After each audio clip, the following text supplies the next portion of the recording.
नमस्कार दोस्तों, स्वागत है आपका स्टडी फॉर सिविल सर्विसेज में। वीडियो को पूरा देखिए। कोई भी आपका फीडबैक है, कोई सजेशन है, तुरंत वीडियो में कमेंट करके जरूर बताइए। अच्छा लगे तो वीडियो लाइक जरूर कर लीजिए और ऐसे वीडियो लगातार फ्री में पाने के लिए चैनल को तुरंत सब्सक्राइब कर लीजिए और बेल आइकन को जरूर टैप कर लीजिए ताकि आगे भी सारे वीडियो आपको मिलते रहे। यूट्यूब में फॉलो करते हैं तो प्लीज ये वाला फ्री टेलीग्राम चैनल जरूर ज्वाइन कर लीजिएगा। सारे नोटिफिकेशन, सारे अपडेट यहीं पे आते हैं, ध्यान रखिएगा। स्टडी फॉर सिविल सर्विसेज का कोई भी पेड ग्रुप अगर आपको ज्वाइन करना है तो सिर्फ 856480530969608606089453864455 यही नंबर है हमारे, सिर्फ जहां पे कॉल या व्हाट्सएप कर सकते हैं।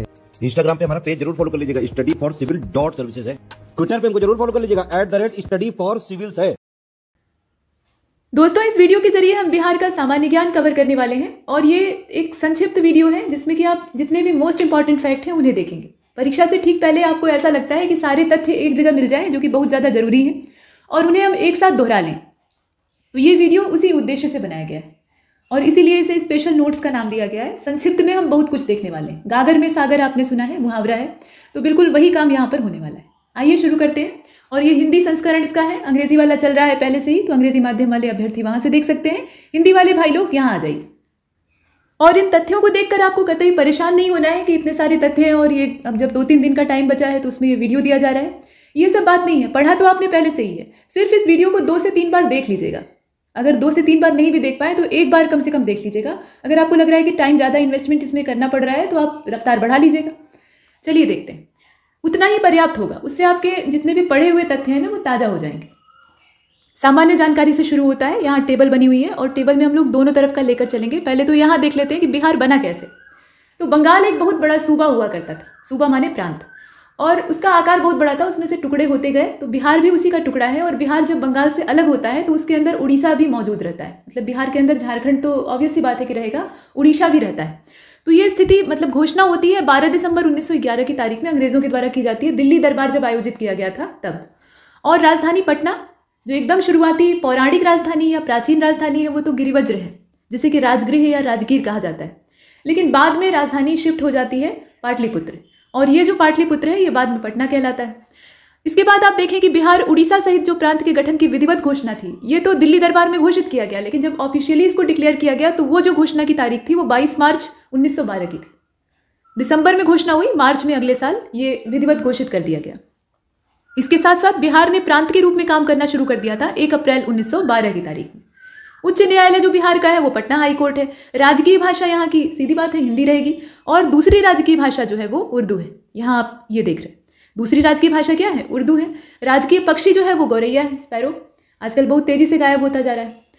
और राजकीय पशु जो है वो वृषभ है, पवित्र पशु है। और राजकीय पुष्प जो है वो गेंदा है, मैरीगोल्ड। राजकीय वृक्ष पीपल है, पर्यावरण को शुद्ध करने वाला। और राजकीय चिन्ह जो है वो बोधि वृक्ष है। राजकीय पक्षी, अब यहाँ देखिए, ये राजकीय मछली है। मांगुर जो है ये पक्षी नहीं होता है, ये मछली होती है, मोटी ताजी होती है। और मछली के शौकीन जो है इसे बहुत तेज खोजते हैं, लेकिन समस्या ये है कि ये बहुत मारने वाली होती है। मतलब पकड़ने की कोशिश अगर हाथ से कीजिएगा या शरीर के संपर्क में आया तो ये बहुत तेज मारती है। और गंगा का जो मटमैला पानी होता है उसमें ये ज़्यादा मिलती है। इसके बाद आप देखें, राज्य का महापर्व जो है वो छठ पूजा है। छठ पूजा नाम इसका है, लेकिन ये षष्ठी तिथि पर मनाया जाता है तो इसलिए छठ इसका नाम रखा गया, मतलब छठवीं तिथि। लेकिन ये सूर्य उपासना है, क्योंकि जो बिहार का क्षेत्र है ये अंग देश के तौर पे पहले जाना जाता था, जो भागलपुर वाला एरिया है, मुंगेर भागलपुर वाला।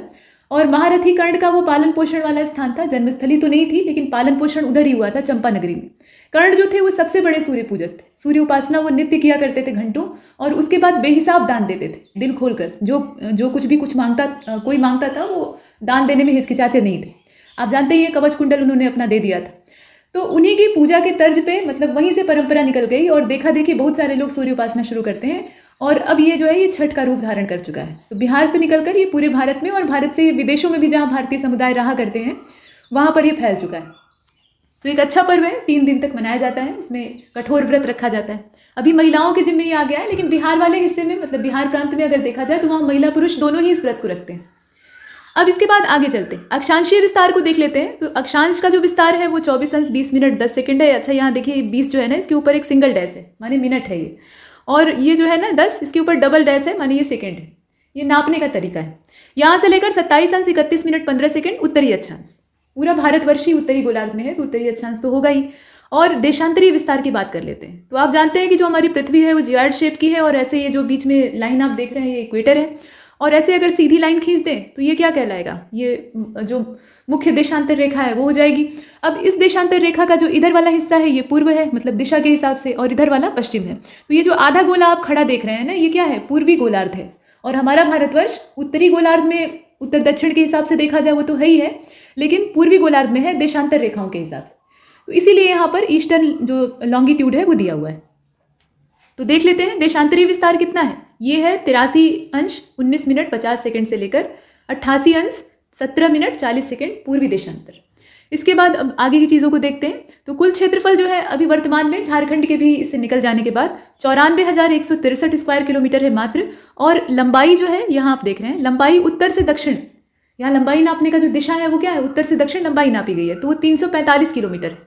और चौड़ाई जो है वो पूर्व से पश्चिम नापी गई है, तो वो 483 किलोमीटर है। समुद्र तल से औसत ऊंचाई जो है वो 173 फीट है, मतलब मीटर में अगर देखा जाए तो 52.73 मीटर है। प्रमंडल जो है वो 9 है। और सीमाएं कहाँ कहाँ लगती हैं, तो पूर्व में पश्चिम बंगाल से सटा हुआ है, ठीक है, उसी बंगाल का ये टुकड़ा ही है। और पश्चिम में, यहाँ पूर्व में पश्चिम बंगाल हो गया, पश्चिम में अगर देखा जाए तो यूपी से सटा हुआ है, उत्तर में नेपाल से सीमा लगती है और दक्षिण में झारखंड से जुड़ा हुआ है। ये आपने देखा।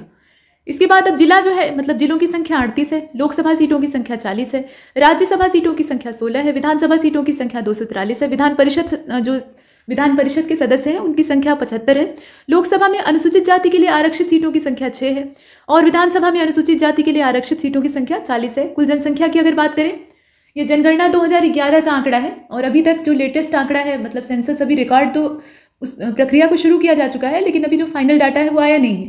कोरोना की वजह से सब कुछ लेट हो गया है, तो पुराना वाला सेंसस लेकर ही हम लोग चलेंगे। तो इसमें जो बिहार की कुल आबादी है वो दे रखी है। तो वो आबादी आप देख रहे हैं 10,40,99,452, ये है, इतना जो है टोटल आबादी। अब इसमें पुरुष आबादी और महिला आबादी को देख लेते हैं अलग अलग, और प्रतिशत में भी देख लेते हैं। आंकड़े से ज़्यादा जो परसेंटेज दिया है ना वो महत्वपूर्ण होता है। तो पुरुष जनसंख्या जो है ये कितनी है, ये 5,42,78,157 इतने पुरुष हैं, और इनकी प्रतिशत के हिसाब से आबादी देखी जाए तो 52.14% है। महिला आबादी को देख लेते हैं तो ये 4,98,21,295 है, मतलब 47.86, पुरुषों की तुलना में कम है। ये 2011 का डाटा है। अभी जो फैमिली हेल्थ सर्वे का नया रिकॉर्ड जारी हुआ है, मतलब अलग अलग समय पे ये रिपोर्ट जारी होती है, तो अभी जो लेटेस्ट वाली रिपोर्ट है उसमें ये दिखाया जा रहा है कि भारत में लगभग सभी हिस्सों में महिलाओं की तादाद पुरुषों से ज़्यादा हो गई, मतलब ओवरऑल लिंगानुपात में उल्लेखनीय उछाल देखने के लिए मिला है। तो फाइनल डाटा तो हमें सेंसस ही बताएगा, लेकिन ये बीच का एक सर्वे है। फिलहाल इसको देखते हैं। तो नगरीय जनसंख्या प्रतिशत में अगर देखी जाए तो 11.3% है, ग्रामीण आबादी ज़्यादा है 88.7। अभी आप देखेंगे कि जब नया सेंसस आएगा तो इसमें ये ग्रामीण आबादी और सिकुड़ जाएगी और नगरीय आबादी में वृद्धि होगी। गाँव सिकुड़ते जा रहे हैं और नगर फैलते जा रहे हैं, ये चिंतनीय है, खुश होने की बात नहीं है। जनसंख्या वृद्धि दर 2001 से लेकर 2011, मतलब 10 साल के अंतराल पर जनसंख्या रिकॉर्ड की जाती है। तो वृद्धि दर जो बिहार राज्य की थी वो 25.4 थी। जनसंख्या घनत्व इसका था 1106, या आप ये कह लीजिए कि 1106 व्यक्ति प्रति वर्ग किलोमीटर, मतलब 1 स्क्वायर किलोमीटर के दायरे का जो दायरा था या विस्तार था, उसमें अगर देखा जाए तो 1000 से ज़्यादा लोग रहते हैं, 1106 टू बी एग्जैक्ट। और लिंगानुपात की अगर बात करें तो ये 2011 का सेंसस है, उसमें बताया गया है कि 918 महिलाएं ये 1000 पुरुषों पर मौजूद थी। अभी ये जो स्थिति है ये उलट गई। और सर्वाधिक लिंगानुपात वाला जिला गोपालगंज था, जहां पर लिंगानुपात अच्छा खासा है, 1000 पुरुषों पर 1021 महिलाएं। न्यूनतम लिंगानुपात वाला जिला 2 जिले हैं यहाँ पर, क्रमशः उन्हें दे रखा है, मुंगेर और भागलपुर। मुंगेर में 876 और भागलपुर में 880 प्रति 1000 पुरुषों पर। सर्वाधिक जनसंख्या घनत्व वाला जो जिला था वो शिवहर था, 1880 व्यक्ति 1 स्क्वायर किलोमीटर के दायरे में रहते थे। तो ये अच्छा खासा जनसंख्या घनत्व है, मतलब घनी आबादी। इसी क्रम में आगे देखते हैं तो सबसे कम जनसंख्या घनत्व वाला जो जिला है वो कैमूर है, और कैमूर में मात्र जो जनसंख्या घनत्व है वो 488 है। क्षेत्रफल की दृष्टि से सबसे बड़ा जिला पश्चिमी चंपारण, और क्षेत्रफल की दृष्टि से सबसे छोटा जिला जो है वो शिवहर है। सबसे ज़्यादा जनसंख्या वाला जिला पटना है, राजधानी, और शेखपुरा की आबादी सबसे कम है। सबसे ज़्यादा दशकीय वृद्धि दर कहाँ पे थी, मधेपुरा में थी। सबसे बड़ा नगर जो है वो पटना है, और गोपालगंज में सबसे कम डिकेडल जो ग्रोथ रेट है वो दर्ज किया गया। इतना डाटा हमने देखा। क्षेत्रफल की दृष्टि से 12वां स्थान है, जनसंख्या की दृष्टि से 3रा स्थान है। ये सब डाटा जो है ये सेंसस के ही आधार पर रिकॉर्ड किया जाता है। और देखिए, जनसंख्या घनत्व की दृष्टि से बिहार का देश में पहला क्रम है। साक्षरता दर की अगर बात करें तो 61.80%, ये कुल साक्षरता दर है, महिला पुरुष मिलाकर। अब इसमें पुरुष साक्षरता दर जो है वो अच्छी खासी है, मतलब बहुत अच्छी नहीं कही जा सकती, लेकिन खराब भी नहीं है, 71.20, और अभी जो नया डाटा आएगा उसमें वृद्धि भी हुई है। महिला साक्षरता दर यहाँ चिंतनीय है। अब ये देखने का विषय होगा कि लिंगानुपात में भले ही महिलाएं बढ़ गई हैं, लेकिन साक्षरता दर बढ़ी है या नहीं। तो 51.50%, मतलब बहुत कम है। इसके बाद आगे देखें, और पुरुषों से अगर तुलना की जाए तब तो और कम दिखाई देता है। सबसे ज़्यादा पुरुष साक्षरता दर वाला जो जिला है वो रोहतास है, और सबसे ज़्यादा महिला साक्षरता दर वाला भी रोहतास है। ये आपने देखा। पूर्णिया जिला जो है वहाँ पे पुरुष साक्षरता सबसे कम है, और सहरसा में महिला साक्षरता सबसे कम है। इस तरीके से हमने देखा। और भी देखते हैं। सबसे बड़ी जो सिंचाई परियोजना है वो गंडक परियोजना है, जिसे किसी ज़माने में सदा नीरा कहा जाता था। और सबसे ठंडा जिला जो है गया है, और सबसे गर्म जिला जो है वो भी गया है। ठंडा भी सबसे ज़्यादा गया और सबसे गर्म भी गया। इसके बाद सबसे ज़्यादा वर्षा वाला जिला जो है वो किशनगंज है। सबसे कम वर्षा वाला जिला जो है वो औरंगाबाद है। जनसंख्या की दृष्टि से भारत का तीसरा सबसे बड़ा प्रदेश जो है वो बिहार राज्य है, और क्षेत्रफल की दृष्टि से देश में स्थान है 13वां। उपमंडलों की संख्या है 101। ये कुछ फुटकर डाटा है। हालांकि अब इनसे क्वेश्चन पूछा जाना बंद हो चुका है। अब कुछ अच्छी बातें पूछी जाती हैं जो इससे ऊपर के लेवल की, लेकिन फिर भी आप बेसिक जो नॉलेज है उसको जानते रहिए। अब यहाँ आप देखें कि क्षेत्रफल, देश के कुल क्षेत्रफल में बिहार का क्षेत्रफल कितना योगदान देता है, तो 2.86%, और ग्राम पंचायतें यहाँ पे 8,387 हैं। प्रखंडों की संख्या 534 है, और समुद्र तल से जो दूरी है वो 200 किलोमीटर है। समुद्र तल या समुद्र से जितनी ज़्यादा दूरी होगी उतना ही तापांतर ज़्यादा होगा, मतलब मौसम में एक्सट्रीम जो कंडीशन है वो पाई जाएंगी। यानी गर्मी पड़ेगी तो बहुतायत पड़ेगी, खूब ज़्यादा पड़ेगी। ठंडी पड़ेगी तो वो भी बेशुमार पड़ेगी। इसीलिए ऊपर आपने देखा होगा कि गया जो है वो सबसे गर्म है और सबसे ठंडा भी है। तो वजह यही है, मतलब समुद्र से जितनी दूरी बढ़ती है उतना ही ऐसी जो परिस्थितियां हैं वो देखने के लिए मिलती हैं। और समुद्र के किनारे वाले जो क्षेत्र होते हैं वहाँ पे तापमान एक समान बना रहता है। आगे बढ़ते हैं, सांस्कृतिक परिदृश्य को देख लेते हैं। तो यहाँ आप देख रहे हैं कि बिहार के कुछ प्रमुख लोक नृत्य हैं। उसमें झिझिया नृत्य है ये सबसे पहले, और ये चित्रसेन और उनकी जो रानी, मतलब चित्रसेन गंधर्व थे। गंधर्व, किन्नर, यक्ष, ये देवताओं के थोड़ा निम्न कोटि की जातियाँ होती थी। मतलब देवता नहीं होते थे, देवताओं के गण होते थे, मतलब देवताओं के सेवक होते थे। जैसे आप देखते हैं कि देवराज इंद्र का जब दरबार सजा करता था, मतलब उसमें अप्सराएं नृत्य किया करती थी, तो उसमें किन्नर और गंधर्व जो थे वो वाद्य यंत्र बजाते थे और नृत्य संगीत को अंजाम देते थे। मतलब पूरा जो संगीत समारोह था वो उन्हीं के जिम्मे होता था। और यक्ष एक अलग प्रजाति होती थी जो कि प्रायः जंगल या जो निर्जन स्थान होते थे वहाँ रहते थे। युधिष्ठिर और यक्ष का संवाद आपने सुना होगा। तो झिझिया नृत्य जो है ये चित्रसेन नाम के गंधर्व और उनकी रानी के प्रेम प्रसंगों पर आधारित है। इसके बाद खोलड़िन नृत्य, ये खोलड़िन जो नृत्य है ये असल में शुभ अवसरों पर किया जाता है, और शुभ अवसर पर जो पाहुन लोग आते हैं, माने अतिथि लोग आते हैं, उनको रिझाने के लिए, मनोरंजन के उद्देश्य से इसको पेश किया जाता है। और ये नृत्य वेश्याओं या जो व्यावसायिक महिलाएं होती हैं, मतलब वही वेश्या या गणिका से तात्पर्य है, उनके द्वारा किया जाता है। इसके बाद विद्यापति नृत्य, तो इसे विद्पतिया मंडली कहा जाता है या विद्पतिया मंडली का नृत्य कहा जाता है, जिसमें कि एक मृदंगिया होता है और बाकी जो है उसमें नटुआ और तमाम जो कैरेक्टर हैं वो पाए जाते हैं। मतलब ये राधा कृष्ण के जो रासलीला है या प्रेम प्रसंग है उसी पर आधारित होता है। टोटल रसप्रिया इसमें गाई जाती है। तो ये नृत्य जो है ये मिथिला के महान कवि विद्यापति के पदों को संयुक्त करके गाया जाता है, नृत्य किया जाता है। अब तो ये इसका चलन ही उठ गया है, नहीं तो पहले इसकी बड़ी पूछ हुआ करती थी। जितने भी मांगलिक अवसर होते थे उस पर विद्यापति मंडली का अगर नृत्य और नाटक न हो तो फिर बात नहीं बनती थी। करिया झूमर नृत्य को आप देखें तो यह महिला प्रधान लोक नृत्य है, मतलब महिलाएं करती हैं और मिथिला क्षेत्र में काफ़ी ज़्यादा फेमस है। धोबिया नृत्य जो है ये भोजपुर क्षेत्र जो बिहार का है वहाँ पे धोबी समाज के द्वारा किया जाता है। पवड़िया जो है ये पुरुषों और किन्नरों के द्वारा किया जाता है। ये किन्नर इसमें नहीं होते हैं, प्रायः पुरुष ही होते हैं जो कि महिला वस्त्र धारण करके नाचते हैं। पवड़िया नृत्य इसको कहा जाता है। और ये सिर्फ बिहार ही नहीं, जो उत्तर प्रदेश का भी पूर्वांचल वाला हिस्सा है, मतलब पूर्वहिया हिस्सा है, वहाँ पर भी फेमस है। आमतौर पर जब बच्चे का जन्म होता है या कोई मांगलिक अवसर होता है घर में, तो इन्हें कोई न्यूज़ दे देता है, तो जैसे हिजड़े आते हैं, मतलब किन्नर आते हैं, बिल्कुल वैसे ही पवड़िया भी आते हैं और ये भी कमा कर ले जाते हैं। मतलब यही इनकी आजीविका है।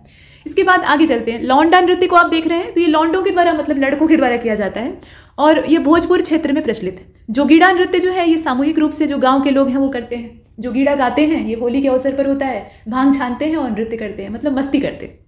तो ये हमने देखा। इसके बाद आगे बढ़ते हैं, यहाँ लोक नाट्यों को देख लेते हैं। तो पहला तो भकुली बंका है, अच्छा नाम है इसका। तो ये जो लोक नाट्य है, मतलब ये नाटिका है, नाटक इसमें किया जाता है। तो इसमें जट जटिन नृत्य किया जाता है और कीर्तनिया जो है इसमें कीर्तन किया जाता है। और कीर्तन किसका होता है तो भगवान कृष्ण का होता है। ये वैष्णव संप्रदाय के लोग करते हैं और बहुत झूम झूम कर करते हैं, ढोल खोल करताल लेकर बैठते हैं। सामा चकेबा जो है ये भाई बहन का आपस में प्रेम दर्शाता है और ये वर्षा के महीने, मतलब वर्षा वाला जो समय होता है उसी समय होता है। और इसमें मिट्टी की मूर्तें बनाई जाती हैं, मतलब चिड़िया और जितने कीड़े मकोड़े हैं, मतलब छोटे से छोटे जीव के भी मिट्टी की मूर्तें गढ़कर जो कुंवारी कन्याएं होती हैं वो खेत में इन्हें रखती हैं। खेत में ये रात भर चरते हैं। चरने का मतलब इन्हें खेलने के लिए छोड़ दिया जाता है और सुबह फिर इनकी पूजा की जाती है। इसके बाद डोमकच, ये आप देख रहे हैं ना, तो डोमकच जो है ये बिहार का अत्यंत घरेलू और निजी लोकनाट्य है। मतलब ये डोम समुदाय के द्वारा किया जाता है। डोम समुदाय जो होता है वो एक तुरही रखा रहता है, जिसे कि श्रृंगी कहा जाता है, और वो जो बाजा है उसको ये बजाते हैं और डंडा लेकर नृत्य करते हैं। इसके बाद आप देखें जट जटिन, यहाँ आपने भकुली बंका देखा ना, तो उसी में ये साथ में जुड़ा हुआ है। तो सावन से कार्तिक महीने का जो पूरा बीच का गैप होता है, सावन मतलब वर्षा वाला जो समय है, वहाँ से जब वर्षा बीत जाती है कार्तिक आ जाता है, तो वहाँ तक का जो समय है पूर्णिमा के आसपास तक जो अविवाहित लड़कियाँ हैं उनके द्वारा इसे किया जाता है। मतलब ये मनोरंजन के उद्देश्य से और फसल के तैयार होने के उपलक्ष्य में या फसल बुआई के मौके पर किया जाता है। इसके बाद विदेशिया को आप देख रहे हैं, तो भिखारी ठाकुर इसके जन्मदाता है। मतलब विदेशिया जो शैली है, और भोजपुर क्षेत्र में ये काफ़ी ज़्यादा फेमस है। लोकनाट्य का जो आरंभ है वो मंगलाचरण से होता है, और उसके बाद महिला पात्रों की भूमिका भी इसमें पुरुषों के द्वारा निभाई जाती है। तो आमतौर पर ये जो नौटंकी या फिर इस तरह के आप रामलीला भी देखते हैं, तो उसमें भी महिला पात्र नहीं रखी जाती है। मतलब महिलाओं को रोल प्ले करने के लिए उसमें स्थान नहीं दिया जाता है। सारे रोल जो है वो पुरुष खुद करते हैं। जैसे सीता जी का भी रोल करना है तो वो पुरुष ही उसमें महिला वेश धारण करके साड़ी वाड़ी पहन के जानकी माता बन जाता है। ये परंपरा बहुत ठीक नहीं है, लेकिन गांव समाज के हिसाब से उस समय महिलाओं को पर्दे में रखा जाता था, तो उसी के हिसाब से ये बनी हुई है। तो ये हमने देखा। अब इसके बाद आगे बढ़ते हैं। इसमें आप देख रहे हैं मंगलाचरण। तो ये मंगलाचरण क्या है? पहले गणेश जी की स्तुति की जाती है, उसके बाद सरस्वती जी का आवाहन किया जाता है, फिर जाकर ये शुरू होता है। बिहार के प्रमुख लोकगीतों को देख लेते हैं। तो लोकगीतों में पहला तो आप देख रहे हैं पूर्वी। तो इन गीतों के माध्यम से जो विरहिणियां हैं वो दयनीय दशा का वर्णन करती हैं और अपने पति वियोग की पीड़ा को व्यक्त करती हैं। मतलब पति जो है वो विदेश चला गया है और कमा कर अभी तक लौटा नहीं, और यहाँ सास ननद जो है वो सता रही हैं। इसके बाद लगनी जो होता है, ये लगनी गीत पूर्णिया, मधेपुरा, सुपौल, इसका क्षेत्र दिया हुआ है। लहरसा, समस्तीपुर, ये सहरसा, मतलब यहाँ आप देख रहे हैं इनके नाम। इसके बाद मधुबनी आदि जिलों में जो विवाह का अवसर होता है उस पर गाए जाते हैं। नचारी जो होता है ये भगवान शिव की स्तुति में गाया जाता है। पर्व गीत जो है ये अलग अलग त्योहारों पे गाए जाने वाले मांगलिक गीतों का समूह होता है। दीना भद्री जो है ये दीना और भद्री नाम के दो भाइयों की वीरता की जो गाथा है उसका वर्णन करता है। बिजमैल जो है ये राजा विजयमल की वीरता का वर्णन करता है। मतलब जो वहाँ के लोकल नरेश थे उनकी वीरता के वर्णन में बिरुदावली गाई जाती है। और यहाँ सलहेस को आप देख रहे हैं, तो ये दौना मालिन ने जिस ढंग से अपने प्रेमी सलहेस को मुक्त कराया, और उसी प्रकरण को यहाँ लोकगीत के माध्यम से सुनाया और प्रस्तुत किया जाता है। इसके बाद लोरिकायन है।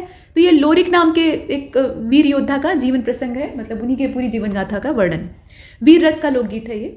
इसके साथ गाथा गीत है। तो गाथा में ये सारे आ जाते हैं, जिसमें आप सलहेस को देख रहे हैं, बिजमैल को देख रहे हैं, लोरिकायन को देख रहे हैं। गाथा गीत का मतलब ये होता है कि किसी व्यक्ति के जीवन के पूरे वृतांत को गा कर सुनाना, अभिनय करके और गाकर सुनाना।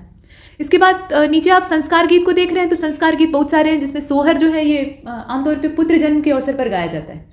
लड़की का जन्म होता है तो लोग प्रायः, मतलब कुछ लोग करवाएं तो अलग चीज़ है, लेकिन ज़्यादातर लोग सोहर नहीं करवाते हैं। तो ये एक अलग सी परंपरा है। अब यहाँ सोहर जो है ये सिर्फ पुत्र जन्म के अवसर पे ही किया जाता है। और उसके साथ समदाउन है, गौना है, बेटी विदाई, कोहबर, खिलौना, बधावा, ये सब अलग अलग अवसरों पर गाए जाने वाले गीत होते हैं। और इसमें अभिनय भी होता है, महिलाएं गाती हैं तो अभिनय भी करती हैं। ये हमने देखा। इसके बाद आगे बढ़ते हैं, बिहार के प्रमुख मेलों को देख लेते हैं। तो सिंहेश्वर थान का मेला है, इसे सिंहेश्वर स्थान का मेला भी कहा जाता है, थान का मेला भी कहा जाता है। ये मधेपुर जिला का जो सिंहेश्वर नाम का स्थान है वहाँ पर लगता है, शिवरात्रि के मौके पर लगता है। और मंदार मेला जो है ये बांका जिले में लगता है। मतलब वहाँ मंदार पहाड़ी है तो उसी पर लगता है, मकर संक्रांति के अवसर पर, यानी जनवरी में लगभग। और मुजफ्फरपुर का मेला जो है ये सुहृदय संघ नाम की जो साहित्यिक संस्था है उसके द्वारा प्रतिवर्ष आयोजित किया जाता है, और इसमें पूरे देश से साहित्य प्रेमी भाग लेने के लिए आते हैं। इसके बाद आप देखिए पितृपक्ष का मेला, इसे पितरपखिया मेला भी कहा जाता है। तो ये देश विदेश से हिंदू लोग यहाँ आते हैं श्राद्ध, मतलब पिंडदान इत्यादि करने के लिए। कहा जाता है ना कि पितरों की आत्मा बहुत इकट्ठी हो गई है, मतलब कई पुस्तों की इकट्ठी हो गई हैं, सब अतृप्त हैं बेचारी, तो उनको ले जाकर गया जी में बैठा दीजिए। तो गांव में ये परंपरा होती है कि एक हड़िया लेते हैं और इसमें चला चला ऐसे बुलाते हैं, चला चला, तो जो पितरों की आत्मा है वो हड़िया में आ जाती है, ऐसा विश्वास होता है। अब अलग अलग जगह की अलग अलग परंपरा होती है। फिर गया जी जाते हैं, यानी बोध गया, और वहाँ इनका जो पिंडदान है वो अच्छे से करते हैं। मतलब ऐसा माना जाता है कि यहाँ उन्हें मोक्ष मिल जाता है। इसके बाद आगे देखते हैं राम जानकी मेला, या इसे जानकी नवमी मेला भी कहा जाता है। ठीक है, ये जो मिथिला क्षेत्र है वहाँ से निकला हुआ है। और ये मेला चैत्र मास के शुक्ल पक्ष की जो नवमी तिथि है उसमें सीतामढ़ी में आयोजित किया जाता है। इसके बाद वैशाली मेला को आप देख रहे हैं, जैन धर्मावलंबी इसमें जमा होते हैं, मतलब वैशाली क्षेत्र में। ये जैनियों का प्राय है, आमतौर पर इसमें जैन लोग ही रहते हैं, लेकिन हिंदू लोग भी शामिल हो जाते हैं। सौराठ मेला जो है ये सौराठ नाम के स्थान पर लगता है, मधुबनी जिला है। और सोनपुर का पशु मेला, ये तो बहुत फेमस है, सबसे बड़ा पशु मेला है अपने देश का। और ये हरिहर क्षेत्र का जो मेला है उसके तौर पे भी जाना जाता है स्थान के हिसाब से। अब इसके बाद आगे देखें तो बिहार के कुछ प्रमुख पर्यटन स्थल यहाँ आप देख पा रहे हैं। इसमें कुंडग्राम है, और कुंडग्राम जो है 540 ईसा पूर्व में वैशाली के पास में, यहीं पर भगवान महावीर का जन्म हुआ था, जो कि जैन धर्म के 24वें और अंतिम तीर्थंकर थे। बिहार शरीफ ये पाल शासक धर्मपाल के द्वारा 8वीं शताब्दी में ओदंतपुरी विश्वविद्यालय की यहाँ पे स्थापना की गई थी, तो ये एक प्रमुख स्थान है देखने योग्य। वैशाली जो है ये जैन धर्म का तीर्थ है। और मुजफ्फरपुर से ये, यहाँ इस रेड मार्क को हटा लेते हैं, मुजफ्फरपुर से 37 किलोमीटर दूर दक्षिण पश्चिम का जो इलाका है वहाँ पर ये स्थित है। और दूसरी वाली जो बौद्ध संगीति थी उसका आयोजन यहीं पर हुआ था 383 ईसा पूर्व में। नालंदा को देख लेते हैं। तो नालंदा जो है ये बुद्ध के पार्थिव अवशेषों पर बने हुए जो देश के 8 मौलिक स्तूप हैं उनमें से एक यहाँ पर मौजूद है। और इसके अलावा नालंदा ऐसे भी शिक्षा का केंद्र हुआ करता था। इसके बाद राजगीर को देख लेते हैं। राजगृह या राजगीर ये मगध साम्राज्य की पुरानी राजधानी है। मतलब पहले बृहद्रथ वंश, उसके बाद हर्यक वंश, तो लंबे समय तक ये मगध साम्राज्य की राजधानी रहा। बाद में जो छावनी क्षेत्र था पाटलिपुत्र, उसको राजधानी घोषित कर दिया गया। तो वर्तमान में राजगीर के नाम से इसको जाना जाता है, जो कि बिहार के नालंदा जिले में। देव या देवबरनाक ये कहाँ पर है? तो गया से 20 किलोमीटर की दूरी पर औरंगाबाद जिले में ये पड़ता है। और प्राचीन सूर्य मंदिर यहाँ पर स्थित है। भगवान सूर्य का मंदिर यहाँ है और काफ़ी पुराना है। बनगांव को देखते हैं। तो बनगांव जो इसकी लोकेशन है ना, वो सहरसा से करीब 8 किलोमीटर पश्चिम में है। बनगांव कोशी प्रमंडल का प्रमुख पुरातात्विक स्थल है, मतलब ये ऐतिहासिक महत्व का है। और सासाराम आप देख रहे हैं, शेरशाह सूरी का यहाँ मकबरा है, किला है, और साथ में जो दिल्ली कोलकाता रेल मार्ग है उसके पास में ये स्थित है। पटना से अगर इसकी दूरी देखी जाए तो 193 किलोमीटर दूर है, मतलब काफ़ी दूर है। इसके बाद आप देखें सादिकपुर को। तो पटना का एक मोहल्ला है जहाँ वहाबी आंदोलन काफ़ी ज़्यादा केंद्रित था, मतलब यहीं से शुरू हुआ ये माना जा सकता है। मूल केंद्र यहीं पर था। पादरी की हवेली ये पटना का सबसे पुराना चर्च है। हरमंदिर, ये हरमंदिर साहब भी कहा जाता है। तो ये गुरुद्वारा पटना में सिखों के 10वें गुरु जो थे, गुरु गोविंद सिंह जी, सिखों के 10वें और अंतिम गुरु, उनके जन्मस्थल पर बना हुआ है। और विक्रमशिला ये भागलपुर जिले में स्थित है। पाल काल में, मतलब पाल वंशी शासकों के समय में ये शिक्षा का महत्वपूर्ण केंद्र हुआ करता था। पावापुरी ये नालंदा जिले में स्थित है। जैन धर्मावलंबी थे उनका ये महत्वपूर्ण तीर्थस्थल था। गया को देखें तो गया जो है वो फल्गु नदी के किनारे बसा हुआ है और धार्मिक और ऐतिहासिक स्थल के तौर पे हम इसे जानते ही हैं, किसी परिचय का मोहताज नहीं। बोध गया को अगर देखा जाए तो ये गया नहीं है, मतलब गया से ये थोड़ा 14 किलोमीटर दक्षिण में है, आसपास ही है, थोड़ा सा यहाँ बीच में गैप है। और बोध गया में पीपल के वृक्ष के नीचे गौतम बुद्ध को ज्ञान की प्राप्ति हुई थी। तो ये सारी चीज़ें हैं, मतलब जो यहाँ दर्शनीय स्थल हैं उन्हें हमने देखा। और बिहार ने अपने देश को बहुत सारे बहुमूल्य रत्न दिए अनेक महापुरुषों के तौर पे। आप देखें तो लगभग हर धर्म के जो महापुरुष हैं वो यहाँ से संबंधित हैं। अब इसके बाद आगे बढ़ते हैं। यहाँ बिहार के प्रमुख जो धार्मिक पर्यटन स्थल हैं उन्हें देख लेते हैं। तो जिला दिया हुआ है और जो देवालय, पर्यटन स्थल या मंदिर हैं उनके नाम दिए हुए हैं। इस टेबल में हम लोग पहले जो एक पार्ट है उसको देख लेंगे, इधर वाला, ठीक। तो बड़ी पाटन देवी का जो मंदिर है ये पटना में है। पाटन देवी और पटना ऐसे आप याद रख सकते हैं। शीतला माता का मंदिर ये भी पटना में है। चैतन्य महाप्रभु का मंदिर ये भी पटना में है। और बिरला मंदिर जो है वो भी पटना में है। इतने सारे तो पटना में। और देखिए अहिरौली जो है ये बक्सर में है। उग्रतारा मंदिर ये महिषी में है। महिषी कहाँ पे है? तो ये सहरसा जिले में पड़ता है। गुप्त धाम रोहतास में है। चौमुखी महादेव का मंदिर कहाँ पर है? तो ये वैशाली में, यहाँ पर आप देख रहे हैं। और नेपाली मंदिर ये हाजीपुर में है। मंदारगिरी ये भागलपुर में। अभी आपने शुरुआत में मेले का वर्णन देखा था। इसके बाद राम जानकी मंदिर ये सीतामढ़ी में है। राजगीर ये नालंदा वाला क्षेत्र। सिंहेश्वर थान का मेला ये लगता है मधेपुरा वाले क्षेत्र में। और विष्णुपद मंदिर है गया में, ठीक है, विष्णुपद मंदिर ये गया में। और सीताकुंड जो है ये मुंगेर में है। हरिनाथ मंदिर ये सोनपुर में है। इधर वाली टेबल को देख लेते हैं। तो पत्थर की मस्जिद पटना में है। मनेर शरीफ या मानेर शरीफ को अगर देखा जाए तो ये भी पटना में है। गुरुद्वारा गाय घाट जो है ये भी पटना में है। लेकिन गुरुद्वारा हांडी साहब जो आप देख रहे हैं ये दानापुर में। और पादरी की हवेली जो है ये पटना में है। ये सबसे पुराना चर्च है, ठीक है, ये कोई हवेली नहीं है, नाम ऐसा पड़ा हुआ है, लेकिन असल में ये चर्च है। इसके बाद विश्व शांति स्तूप ये राजगीर में है। गृहकूट पर्वत ये आप यहाँ पर देख रहे हैं। गृहकूट पर्वत जो है ये राजगीर में है। सप्तपर्णी गुफा राजगीर में है। जीवक आम्रवन जो है ये राजगीर में है। वेणुवन विहार ये राजगीर में है। सब बौद्ध स्थल के तौर पे जाने जाते हैं। राजगीर ये नालंदा वाला क्षेत्र। पावापुरी को आप देख रहे हैं ये नालंदा। चंपा या नाथनगर ये भागलपुर वाले इलाके में पड़ता है। ये अंग देश की राजधानी थी चंपा। गुनावा जी जो है ये नेवादा में है। और कुंडग्राम वैशाली तो आप जानते ही हैं। इसके नीचे आप देख रहे हैं कमलदह दिया हुआ है। तो कमलदह जो है ये पटना में। बिहार के जिले कहाँ कहाँ सीमा साझा करते हैं, मतलब बाहरी प्रदेशों के साथ या बाहरी देशों के साथ, उसको हम लोग देख रहे हैं। तो किशनगंज, अररिया, सुपौल, मधुबनी, सीतामढ़ी, पूर्वी चंपारण, पश्चिमी चंपारण, ये सब नेपाल के साथ अपने बॉर्डर को शेयर करते हैं। 8 जिले जो है वो उत्तर प्रदेश के साथ अपनी बाउंड्री शेयर करते हैं, जैसे कि रोहतास, कैमूर, बक्सर, भोजपुर, सारण, सिवान, गोपालगंज और पश्चिमी चंपारण। और उसके साथ झारखंड को भी देख लेते हैं। झारखंड बिहार का ही हिस्सा था, बाद में अलग हो गया। तो भागलपुर, बांका, जमुई, नवादा, गया, औरंगाबाद, रोहतास और कटिहार ये झारखंड के साथ अपने बॉर्डर को शेयर करते हैं। पश्चिम बंगाल की बात करें तो उससे लगे हुए जो पूर्वी छोर वाले जिले हैं उसमें किशनगंज, पूर्णिया और कटिहार का नाम आता है। अब बिहार में जो वन्य जीव अभ्यारण्य है उसको देख लेते हैं। तो बिहार में अगर वनों के प्रकृति की बात करें तो आर्द्र पर्णपाती वन विशेष रूप से पाए जाते हैं किशनगंज जिले के उत्तर पूर्वी भाग में। आर्द्र पर्णपाती का मतलब क्या है कि वहां पर आर्द्रता होगी। पर्णपाती तो है ही है, मौसम चूंकि यहाँ पर एक समान नहीं रहता है तो पत्तियां एक खास मौसम में गिर जाएंगी, लेकिन फिर भी जो आर्द्रता है वो अच्छी खासी होती है, तो हरियाली होती है। तो किशनगंज जिले का जो उत्तर पूर्वी भाग है, हिमालय की तराई का जो दलदली इलाका है, उसमें सोमेश्वर की पहाड़ियों के आसपास ये पाए जाते हैं। और शुष्क पर्णपाती वन भी पाए जाते हैं जहाँ सूखा इलाका है। तो कैमूर की पहाड़ी, छोटा नागपुर का जो उत्तरी ढलान छिटपुट पहाड़ी वाला क्षेत्र है, वहाँ इनका विस्तार देखा जाता है। पश्चिमी चंपारण जिले में सोमेश्वर तथा दून की पर्वत श्रेणियों की जो ढाल है वहाँ पर, और पूर्णिया और अररिया जिले का जो उत्तर ढलाई क्षेत्र है, मतलब तराई क्षेत्र है ढलान वाला, और उत्तरी उप हिमालय के जो तराई वन है वो यहाँ पर पाए जाते हैं, मतलब गिरिपथ क्षेत्र है। चूंकि नमी पाई जाती है तो तराई वन वहीं पर मिलेंगे। इसके साथ और भी चीज़ें हैं। वन आधारित राज्य में अनेक उद्योग हैं और इसमें आरा मिलों की संख्या 1000 से ज़्यादा है, और ये दुख का विषय है क्योंकि आरा मिल में पेड़ों का विनाश ही होता है। इसके बाद अगले वाले को देखते हैं। इसके अतिरिक्त सीजनिंग प्लांट और गत्ता उद्योग, ये समस्तीपुर, दरभंगा में प्लाईवुड का निर्माण होता है, बेतिया, पटना और मुजफ्फरपुर में कत्था बनता है बेतिया में, और माचिस और बीड़ी उद्योग जो है ये भी कई जगहों पर फेमस है। अब यहाँ तक तो हमने देखा जंगलों के बारे में, और जंगलों के बारे में जब बात करेंगे तो जो जंगली जीव हैं उनके विषय में भी बात कर लेते हैं।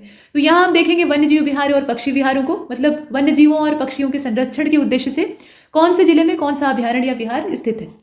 तो भीमबांध वन्य जीव अभ्यारण्य को आप यहाँ देख रहे हैं, ये मुंगेर जिले में है। विक्रमशिला गंगा डॉल्फिन अभ्यारण्य ये भागलपुर में है, और एकमात्र राष्ट्रीय उद्यान है वाल्मीकि, तो ये पश्चिमी चंपारण का जो वाल्मीकि नगर है, मतलब जिला पश्चिमी चंपारण है, वहाँ का जो वाल्मीकि नगर है वहाँ स्थित है। ये एकमात्र राष्ट्रीय उद्यान है अभी तक का। और संजय गांधी जैविक उद्यान ये पटना में है। परमार डॉल्फिन उद्यान ये अररिया में है। कांवर पक्षी विहार, कांवर लेक अभी रामसर साइट वाला जो इसमें शामिल होने का घोषणा हुआ था तो उसके तहत ये चर्चा में था। अब यहाँ आप देख रहे हैं बेगूसराय में है, ठीक है। इसकी लोकेशन कहाँ पे है? बेगूसराय। इसके बाद नागी पक्षी विहार को आप देख रहे हैं, ये जमुई में पड़ता है। और बक्सर पक्षी विहार ये बक्सर में है, नाम से मालूम हो रहा है। गोगा बील जो है ये कटिहार में है।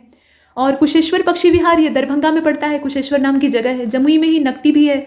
और पश्चिमी चंपारण जो है वहाँ पे उदयपुर वन्यजीव अभ्यारण्य है। बरेला, सलीम अली, जुब्बा साहनी अभ्यारण्य जो है ये वैशाली में है। कैमूर वन्यजीव अभ्यारण्य ये कैमूर में है। गौतम बुद्ध अभ्यारण्य ये गया में है। राजगीर अभ्यारण्य ये राजगीर में है। और पंत अभ्यारण्य जो है ये नालंदा वाले क्षेत्र, मतलब राजगीर में ही पड़ता है। इसके बाद प्रमुख संस्थान, संग्रहालय, पुस्तकालय इत्यादि को देख लेते हैं। तो इसमें संस्थान का नाम और स्थापना वर्ष साथ में दे रखा है। अब यहाँ पर बिहार रिसर्च सोसाइटी को आप देखें, पटना की है, 1915 में स्थापित हुई थी। बिहार हिंदी साहित्य सम्मेलन पटना में 1919 में स्थापित हुआ था। मैथिली साहित्य परिषद ये 1939 की है, ठीक है, स्थापना वर्ष आप देख रहे हैं। बिहार राष्ट्रभाषा परिषद ये पटना में इसका जो केंद्र है वो मौजूद है, 1950 में स्थापित हुई थी। और काशी प्रसाद जायसवाल रिसर्च इंस्टीट्यूट ये पटना का है, मतलब पटना में है, और 1950 में इसकी स्थापना हुई थी। मिथिला संस्कृत विद्यापीठ ये दरभंगा में पड़ता है, तो 1951 में ये स्थापित हुआ था। भारतीय नृत्य कला मंदिर ये पटना में है, 1950 इसका स्थापना वर्ष है। Arabic and Persian research institute ये पटना में है, 1955 में स्टैब्लिश हुआ था। प्राकृत जैन शास्त्र शोध संस्थान ये वैशाली में है, और ये 1955 में स्थापित हुआ था। समान यहाँ पे तारीख है। कला भवन ये पूर्णिया में है, और 1955 ये भी। और बिहार उर्दू एकेडमी जो है ये 1975 की है, सबसे बाद वाली। अभी विश्वविद्यालय और चिकित्सा महाविद्यालयों को देख लेते हैं। तो इसमें एक तरफ नाम दिया है और दूसरी तरफ इनका स्थापना वर्ष दिया है, ठीक पिछले वाले की तरह। तो सबसे पहले पटना विश्वविद्यालय को देखते हैं, और पटना विश्वविद्यालय की स्थापना का वर्ष है 1917, काफ़ी पुराना है। पटना मेडिकल कॉलेज भी अच्छा खासा पुराना है, 1925 में स्टैब्लिश हुआ था। दरभंगा मेडिकल कॉलेज ये जो लहेरिया सराय है दरभंगा का, वहाँ पे है, और ये आज़ादी जब देश को मिली उसी समय स्थापित हुआ था, मतलब 1947। तिलका मांझी भागलपुर विश्वविद्यालय, नाम से पता है कि ये भागलपुर में है, 1960 में स्टैब्लिश हुआ था। कामेश्वर सिंह दरभंगा संस्कृत विश्वविद्यालय ये दरभंगा में है, 1961 स्टैब्लिश हुआ था। मगध विश्वविद्यालय ये बोधगया में है, 1962 में स्थापित हुआ था, यहाँ आप देख रहे हैं। और AN मगध मेडिकल कॉलेज ये गया में है, मतलब दोनों की लोकेशन गया में है, तो ये मेडिकल कॉलेज है। और मेडिकल कॉलेज का जो स्थापना वर्ष है वो 1969 है। तो यहाँ तक हमने देखा। अभी इसका जो साइड वाला इधर वाला हिस्सा है उसको देख लेते हैं। तो SK मेडिकल कॉलेज ये मुजफ्फरपुर में है, 1971 में इसकी स्थापना हुई थी। पटना डेंटल कॉलेज ये पटना में है, 1980 में स्थापित हुआ था। बुद्ध डेंटल कॉलेज ये कंकड़ बाग में, और ये कंकड़ बाग है कहाँ पे? तो पटना में है, और 1985 में स्टैब्लिश हुआ था। अब यहाँ जो दूरस्थ शिक्षा वाला यानी करस्पॉन्डेंस एजुकेशन वाला विश्वविद्यालय होता है, इसे मुक्त विश्वविद्यालय कहा जाता है। तो ये ओपन यूनिवर्सिटी है नालंदा, मतलब नालंदा मुक्त विश्वविद्यालय इसको कहा जाता है, पटना में है। 1987 में स्थापित हुआ था। जयप्रकाश नारायण विश्वविद्यालय ये छपरा में पड़ता है, 1992 में इस्टेब्लिश हुआ था। चाणक्य राष्ट्रीय विधि विश्वविद्यालय, चाणक्य से बड़ा कोई विधि ज्ञाता नहीं था, इसीलिए इस कानून के विश्वविद्यालय का नाम रख दिया गया है आचार्य चाणक्य के नाम पे। तो चाणक्य राष्ट्रीय विधि विश्वविद्यालय पटना में है, 2007 में इस्टेब्लिश हुआ था। और जननायक कर्पूरी ठाकुर मेडिकल कॉलेज ये मधेपुरा में है और ये सन 2000 में इस्टेब्लिश हुआ था। इतना हमने देखा। और इतना देखा तो कुछ और देख लेते हैं, जैसे कि नालंदा मेडिकल कॉलेज ये कंकड़बाग में ही है, माने पटना में है, 1969 में स्थापित हुआ था। और महात्मा गांधी केंद्रीय विश्वविद्यालय मोतिहारी वाला जो क्षेत्र है वहाँ पे पड़ता है, 2013 में स्थापित हुआ था। जवाहरलाल नेहरू मेडिकल कॉलेज ये भागलपुर का है, 1971 में इस्टेब्लिश हुआ था। और नालंदा अंतर्राष्ट्रीय विश्वविद्यालय नालंदा में री इस्टेब्लिश हुआ 2013 में। नालंदा तो वैसे भी बहुत पुराना है, लेकिन उसे नष्ट कर दिया गया था, तो यहाँ फिर से उसकी संरचना को विकसित किया गया। संग्रहालयों को देख लेते हैं। तो संग्रहालय में पहला तो पटना संग्रहालय है, 1917 इसकी स्थापना का वर्ष है, सबसे पुराना। और उसी के साथ वाला पुरातात्विक संग्रहालय है जो कि नालंदा में है और ये भी 1917 का है। उसके बाद जो अगला वाला है वो 1945 में इस्टेब्लिश हुआ था, ये वैशाली में है पुरातात्विक संग्रहालय। और पुरातात्विक संग्रहालय जो बोधगया वाला है वो 1956 में इस्टेब्लिश हुआ था। राजेंद्र स्मारक संग्रहालय ये डॉक्टर राजेंद्र प्रसाद के नाम पे इसका नाम रखा गया है, ये पटना में है, 1963 में स्थापित हुआ था। और गांधी संग्रहालय ये पटना में है, 1967 में स्थापित हुआ था। गया संग्रहालय ये गया में है, 1970 में स्थापित हुआ था। नवादा वाला जो है ये नवादा में खुद ही है, तो 1974 में स्थापित हुआ था। महाराजा लक्ष्मीश्वर सिंह संग्रहालय ये दरभंगा में पड़ता है, 1979 में स्थापित हुआ था। और बिहार म्यूजियम ये पटना में है, 2015 में इसकी स्थापना हुई थी, सबसे बाद वाला यही है। पुस्तकालयों को देख लेते हैं। तो पुस्तकालय में यहाँ स्थापना वर्ष और जैसे नाम दिया है पिछले वाले की तरह दे रखा है। गोपाल नारायण पुस्तकालय ये पटना में है। श्री शारदा सदन पुस्तकालय ये लालगंज में पड़ता है, मतलब वैशाली में पड़ता है। 1914 में इसको स्थापित किया गया था। यहाँ आप देख रहे हैं, ठीक है। ये जो गोपाल नारायण पुस्तकालय है ये सबसे पुराना है, 1912 का है। उसके ठीक 2 साल बाद शारदा सदन वाला है, तो ये 1914 में स्थापित हुआ था। गेट पब्लिक लाइब्रेरी जो है ये 1916 की है। और श्री हिंदी पुस्तकालय सोहसराय ये नालंदा में पड़ता है, 1924 में स्थापित हुआ था। सिन्हा लाइब्रेरी पटना में है, 1924 में स्थापित हुई थी। खुदा बख्श लाइब्रेरी, और इसका दूसरा नाम भी आप देखें the Patna oriental public library, ये इसे कहा जाता है, पटना में है और 1938 में स्थापित हुई थी। पब्लिक लाइब्रेरी पूर्णिया 1952 और प्रभावती महिला पुस्तकालय पटना 1973। इतना हमने देखा। अभी कुछ विभिन्न क्षेत्रों में प्रथम व्यक्तियों को देख लेते हैं जो कि बिहार से ताल्लुक रखते हैं। बिहार ने देश को कई सारे बहुमूल्य रत्न दिए, तो उन्हीं रत्नों का परिचय हम यहाँ पर प्राप्त करने वाले हैं। जैसे कि बिहार के प्रथम राज्यपाल, अब इसमें जयराम दास दौलत राम इनका नाम है, इन्हें आप देख रहे हैं। बिहार के प्रथम मुख्यमंत्री डॉक्टर श्री कृष्ण सिंह। अब इसके साथ आप देखें राष्ट्रपति बनने वाले बिहार के पहले व्यक्ति और पहले राष्ट्रपति डॉक्टर राजेंद्र प्रसाद। बिहार के प्रथम हरिजन मुख्यमंत्री भोला पासवान शास्त्री। और बिहार की पहली महिला मुख्यमंत्री राबड़ी देवी, यहाँ आप देख रहे हैं। बिहार के सबसे कम कालावधि वाले मुख्यमंत्री सतीश प्रसाद सिंह। बिहार के प्रथम निर्दलीय मुख्यमंत्री महामाया प्रसाद सिन्हा। इसमें उन व्यक्तियों के नाम भी हैं जो कि बिहार से देश में गए और कुछ महत्वपूर्ण पदों पर विराज रहे हैं या विराजे। और कुछ ऐसे व्यक्तियों के नाम हैं जो कि बिहार में पहले थे, मतलब किसी खास पद पे जैसे राज्यपाल या मुख्यमंत्री, उस पद पर आसीन होने वाले पहले व्यक्ति थे। यहाँ दोनों का मिक्सचर है, ठीक है। तो बिहार के पहले निर्दलीय मुख्यमंत्री यहाँ पर आप देखें, ये महामाया प्रसाद सिन्हा थे, निर्दलीय थे, मतलब किसी भी दल से इनका संबंध नहीं था। और बिहार के सर्वाधिक कालावधि, मतलब सबसे लंबे समय तक रहने वाले मुख्यमंत्री डॉक्टर श्री कृष्ण सिंह, लेकिन इस बार नीतीश कुमार जी ने इनका रिकॉर्ड तोड़ दिया है। और बिहार विधानसभा के प्रथम अध्यक्ष, मतलब ध्वजारोहण के मामले में नीतीश कुमार जी इनसे आगे निकल गए हैं। बिहार विधानसभा के, माफ कीजिएगा, बिहार विधान परिषद के पहले राष्ट्रपति ये राजीव रंजन प्रसाद सिंह थे। बिहार विधान परिषद की पहली महिला सभापति, यहाँ पर राष्ट्रपति नहीं सभापति होना चाहिए था, ये थोड़ा सा गलत दिया हुआ है। तो नीचे महिला सभापति का अगर देखा जाए तो ये राजेश्वरी देवी जी थी। बिहार राज्य महिला आयोग की पहली अध्यक्ष ये मंजू प्रकाश जी हैं। स्वतंत्रता के बाद पटना उच्च न्यायालय के पहले मुख्य न्यायाधीश ये सर क्लिफर्ड मनमोहन अग्रवाल थे। और सर्वोच्च न्यायालय के मुख्य न्यायाधीश बनने वाले पहले बिहारी ये भुवनेश्वर प्रसाद सिन्हा जी थे। अशोक चक्र प्राप्त करने वाले पहले बिहारी, यहाँ आप देखें, मतलब बिहार के जो नागरिक हैं वो रणधीर वर्मा है, मरणोपरांत इन्हें दिया गया। और ज्ञानपीठ पुरस्कार पाने वाले पहले बिहारी रामधारी सिंह दिनकर। इसके बाद आप देखें बिहार की पहली महिला एयरफोर्स फाइटर पायलट ये भावना कंठ है। और बॉलीवुड में बिहार की पहली महिला निदेशक ये गीतांजलि सिन्हा है। माउंट एवरेस्ट पर बिहार की कौन सी महिला सबसे पहले पहुंची थी, तो ये स्क्वाड्रन लीडर है और इनका नाम है निरुपमा पांडे। कैप्टन यूथिका जो है ये थल सेना की पहली बिहारी महिला अधिकारी हैं। और राज्य का पहला जैविक ग्राम जो है ये कोठिया यानी समस्तीपुर जिले में खोला गया है। बिहार की पहली खगोलीय वेधशाला, अब यहाँ पर लोगों के नाम के साथ साथ जो स्थान और संस्थान है उनके भी नाम दे रखे हैं, ठीक है, सब मिक्स करके देख लीजिएगा। तो बिहार का प्रथम खगोलीय वेधशाला जो है वो असल में इंदिरा गांधी तारामंडल है, जो कि पटना में स्थित है। बिहार का पहला नृत्य भवन जो है वो नृत्य कला मंदिर है, भारतीय नृत्य कला मंदिर पटना में है। और मोइनुल हक स्टेडियम ये पटना का है, जो कि बिहार का पहला स्टेडियम। श्री कृष्ण विज्ञान केंद्र ये पटना में स्थित है, इसकी लोकेशन आप देख रहे हैं, और ये बिहार का पहला विज्ञान केंद्र है। बिहार की पहली सिंचाई परियोजना सोन बहुउद्देशीय परियोजना है। और करमटिया गांव जो मुंगेर का है, ये एकमात्र स्वर्ण भंडार का क्षेत्र है, मतलब इसमें नीचे जो जमीन है उसमें सोने के डिपॉजिट पाए जा सकते हैं। तो यहाँ तक हमने देखा, आगे बढ़ते हैं। बिहार का सर्वाधिक गंधक उत्पादन वाला जो जिला है, मतलब वहाँ से गंधक का उत्पादन सबसे ज़्यादा होता है, रोहतास है। और बिहार में स्थापित होने वाला पहला बैंक इलाहाबाद बैंक था। अल्पसंख्यक आयोग को कानूनी अधिकार प्रदान करने वाला देश का पहला राज्य, अल्पसंख्यक आयोग जो है उसको कानूनी अधिकार देने वाला ये पहला राज्य बिहार ही था। इसके बाद आप देखें, किसी टीवी शो केबीसी में 5 करोड़ की राशि जीतने वाला, मतलब किसी टीवी शो का मतलब ये है कि कोई भी, सिर्फ कौन बनेगा करोड़पति नहीं, ओवरऑल अगर देखा जाए तो देश का पहला व्यक्ति जो है ये सुशील कुमार, ये मोतिहारी के रहने वाले थे। मतलब टोटल डाटा देख लेते हैं तो कौन बनेगा करोड़पति में 5 करोड़ की राशि जीतने वाले देश के पहले व्यक्ति ये सुशील कुमार जी थे, मोतिहारी के रहने वाले थे, मतलब बिहार से संबंधित थे।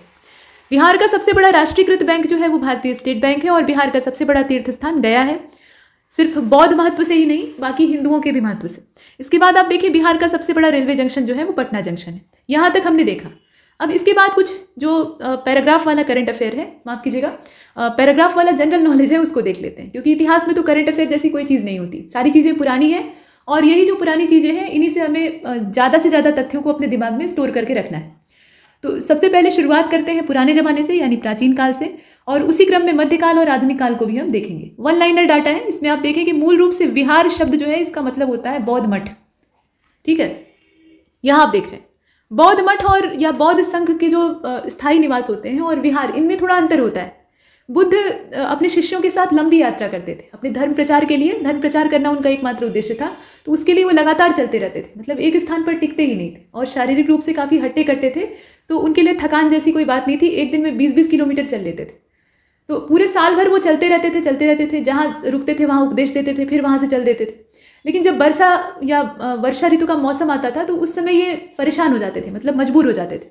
वजह ये थी कि उस जमाने में इतने बांध और इतने ज़्यादा पुल, सड़कें इत्यादि होती नहीं थी, तो बहुत सारे मार्ग अवरुद्ध हो जाते थे। नदियाँ अपने उफान पर होती थी और बरसात में कहीं भी आवागमन संभव नहीं हो पाता था, तो इन्हें रुकना पड़ता था। और रुकने के लिए 4 महीने के लिए कहाँ रुके, तो उसके लिए विहार बनवाए जाते थे। जो उस समय के सक्षम राजा या सेठ हुआ करते थे, जिनके पास पैसा बहुत ज़्यादा होता था, तो वो विहार बनवा कर इन्हें देते थे और उसमें ये 4 महीने के लिए टिकते थे। और जैसे ही वर्षा का मौसम बीत जाता था, कार्तिक महीना शुरू हो जाता था, वैसे ही फिर प्रस्थान कर देते थे। तो ये चीज़ें हैं। अब यहाँ इसके आगे देखें, मध्य पाषाण युग के जो अवशेष हैं ये मुंगेर से प्राप्त हुए हैं। उत्तर बिहार में चिरांद यानी सारण जिला और चेचर ये वैशाली जिले में है, वहाँ से नवपाषाण युग के अवशेष प्राप्त हुए हैं। और पुरापाषाण युग के जो अवशेष हैं या औजार आप कह सकते हैं, मतलब हथियार वहाँ से मिले हैं, तो ये मुंगेर का जो भीम बांध है वहाँ से मिला है। इसके बाद आप देखें, अंगराज्य का वर्तमान जो क्षेत्र है या विस्तार आप कह लीजिए, वो मुंगेर और भागलपुर जिलों में है। ऋग्वेद में बिहार क्षेत्र के लिए कीकट और व्रात्र जो शब्द हैं वो इस्तेमाल हुए हैं। कीकट और व्रात्र, ठीक है, ये 2 शब्दों का इस्तेमाल हुआ है। वायु पुराण में गया क्षेत्र का उल्लेख है और कहा गया है कि वहां पर राक्षसों का राज हुआ करता था। इसके बाद आगे बढ़ते हैं। महात्मा गौतम बुद्ध के समय में उत्तर भारत की राजनीति में 4 समृद्धशाली राजतंत्र हुआ करते थे, कौशल, वत्स, अवंती और मगध। इन्हीं चारों का वर्चस्व था, बाकी जो थे वो इनके दायरे में या इनके अंडर में रहते थे। तो अथर्ववेद में मगध का सबसे पहले उल्लेख प्राप्त होता है। सबसे जो पौराणिक साक्ष्य या पुराना साक्ष्य आप कह सकते हैं, पौराणिक का मतलब तो पुराण तक ही सीमित हो जाएगा, लेकिन यहाँ वैदिक साक्ष्य जो है वो अथर्ववेद से प्राप्त होता है। और पहले मगध साम्राज्य का उत्कर्ष जो है वो ईसा पूर्व 6वीं शताब्दी में हुआ था। हालांकि मगध साम्राज्य कोई 6वीं शताब्दी ईसा पूर्व का ही नहीं है, उससे पहले का है, लेकिन यहाँ सबसे पहले ये बड़ी शक्ति के तौर पर सामने आता है। और ईसा पूर्व 6वीं शताब्दी में विश्व की प्रथम गणतंत्रात्मक व्यवस्था ये वैशाली में दिखाई दी थी। और विश्व का पहला गणतंत्र वैशाली ये लिच्छवियों के द्वारा स्थापित किया गया था, वैशाली के लिच्छवी। अब अजातशत्रु ने अवंती के हमले से बचने के लिए किलाबंदी भी की थी और यह किला उसने राजगृह में बनवाया था। और सैनिक छावनी के तौर पर जो पाटलिपुत्र वाला इलाका है, गंगा और सोन नदियों का संगम वाला क्षेत्र, उसको एक कैंटोनमेंट एरिया के तौर पर विकसित किया था। बाद में वो राजधानी बन जाता है। मगध की जो प्रारंभिक राजधानी थी, ये आपने पहले भी देखा है कि ये गिरिवज्र थी यानी राजगीर। और पाटलिपुत्र के संस्थापक उदयन थे। अब यहाँ पर मूल संस्थापक अजातशत्रु ही था, लेकिन राजधानी के तौर पर नहीं, छावनी क्षेत्र के तौर पर। पाटलिपुत्र की स्थापना पहले ही की गई, लेकिन बाद में उदयन यानी उसके पुत्र ने इसे राजधानी घोषित किया। और उदयन के बाद मगध साम्राज्य पर जब शिशुनाग वंश का शासन स्थापित हुआ, तो ये लोग भी एक क्रम से राजधानी उसी मतलब जो पाटलिपुत्र वाला क्षेत्र है उसी को आगे ले जाते हैं। हालांकि कुछ हेर फेर भी बीच में होता है, वैशाली फिर जो अन्य क्षेत्र है वहाँ पे राजधानियों को शिफ्ट किया जाता है, लेकिन स्थायी तौर पे अगर देखा जाए तो अब जो पाटलिपुत्र है वो केंद्रित राजधानी बन गया था। इसके बाद आगे बढ़ते हैं और इसका जो रणनीतिक महत्व था वो भी अच्छा था। राजधानी उसी क्षेत्र को बनाया जाता है जिसका सामरिक महत्व अच्छा खासा हो, मतलब वो केंद्र हो एक तरह से पूरे साम्राज्य का और वहाँ से पूरे साम्राज्य पर नियंत्रण रखा जा सके। अब यहाँ आप आगे की चीज़ों को देखें तो मगध सम्राट महापद्मनंद, ये नंद वंश के सबसे प्रतापी राजा थे। इन्होंने स्वयं को एक राट कहा था, मतलब एक छत्र राजा, और इन्हें द्वितीय परशुराम और तमाम जो इस तरह की उपाधियां हैं वो दी जाती थी। नंदवंश के पश्चात मगध पर मौर्य वंश ने शासन किया। घनानंद इसका अंतिम शासक था जो कि सिकंदर का समकालीन था, और सिकंदर की सेना इसी घनानंद की लंबी चौड़ी सेना से डरकर व्यास नदी पार करने से मना कर देती है। हालांकि और भी कारण रहते हैं। अब यहाँ पे आप देखें कि मगध में मौर्य वंश के साम्राज्य की स्थापना चंद्रगुप्त मौर्य ने की थी। चंद्रगुप्त की माता का नाम मुरा था, और मुरा जो माता का नाम था उसी से मौर्य कहलाया, मतलब मुरा का पुत्र मौर्य, और यहीं से मौर्य वंश आगे बढ़ा। चाणक्य के सहयोग से इन्होंने मौर्य साम्राज्य की स्थापना की। पाटलिपुत्र में स्थित चंद्रगुप्त का जो महल था वो मूल रूप से लकड़ियों का बना हुआ था, और मेगास्थनीज का जो इंडिका का विवरण है उससे हमें मालूम होता है कि राजा एक महल में बहुत समय तक टिक कर नहीं रहता था। यानी एक महल बनाया जाता था, उसमें राजा कुछ समय तक निवास करते थे, फिर मन भर जाता था तो अगला महल बनाया जाता था, उसमें जाते थे। लेकिन महल का निर्माण करने में लकड़ियों का बड़े पैमाने पर इस्तेमाल होता था। इसके बाद आप देखें मौर्य काल में शिक्षा का सबसे ज्यादा प्रसिद्ध केंद्र तक्षशिला था, और पाटलिपुत्र को सबसे पहले चंद्रगुप्त मौर्य ने अपनी राजधानी बनाया था, घोषित राजधानी। वैसे तो राजधानी के तौर पर पाटलिपुत्र पहले से ही चल रहा है, लेकिन उसमें शिफ्टिंग चलती रहती है, मतलब यहाँ से वहाँ, वहाँ से यहाँ। लेकिन यहाँ स्थायी राजधानी के तौर पर मगध साम्राज्य की, और उसके बाद राजधानी वही रह गई, पाटलिपुत्र। ये आपने देखा। इंडिका में पाटलिपुत्र के प्रशासन का वर्णन दिखाई देता है, और मस्की का जो लघु शिलालेख प्राप्त हुआ है उसमें अशोक ने स्वयं को मगध का राजा कहा है, खुद घोषणा की।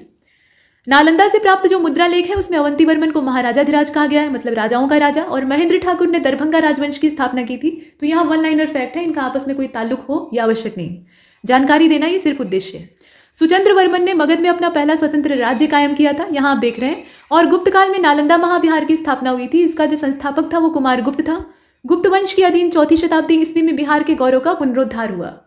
आप देखते हैं कि जब तक नंद वंश का शासन रहता है तब तक बिहार और मगध साम्राज्य मूल रूप से इसका गौरव अपनी चरम सीमा पर रहता है। मौर्य साम्राज्य में और विस्तृत हो जाता है, मतलब मगध क्षेत्र तक सीमित नहीं रह जाता है।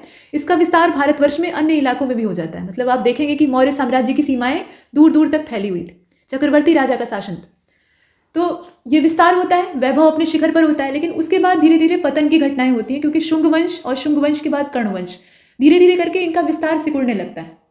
मतलब बाहर से जो दक्षिणी राजवंश है जैसे सातवाहन वंश है वो इन पे हावी होने लगता है, अन्य बाहरी शक्तियां भी इन्हें परेशान करती हैं, तो इनका दायरा सिमट जाता है।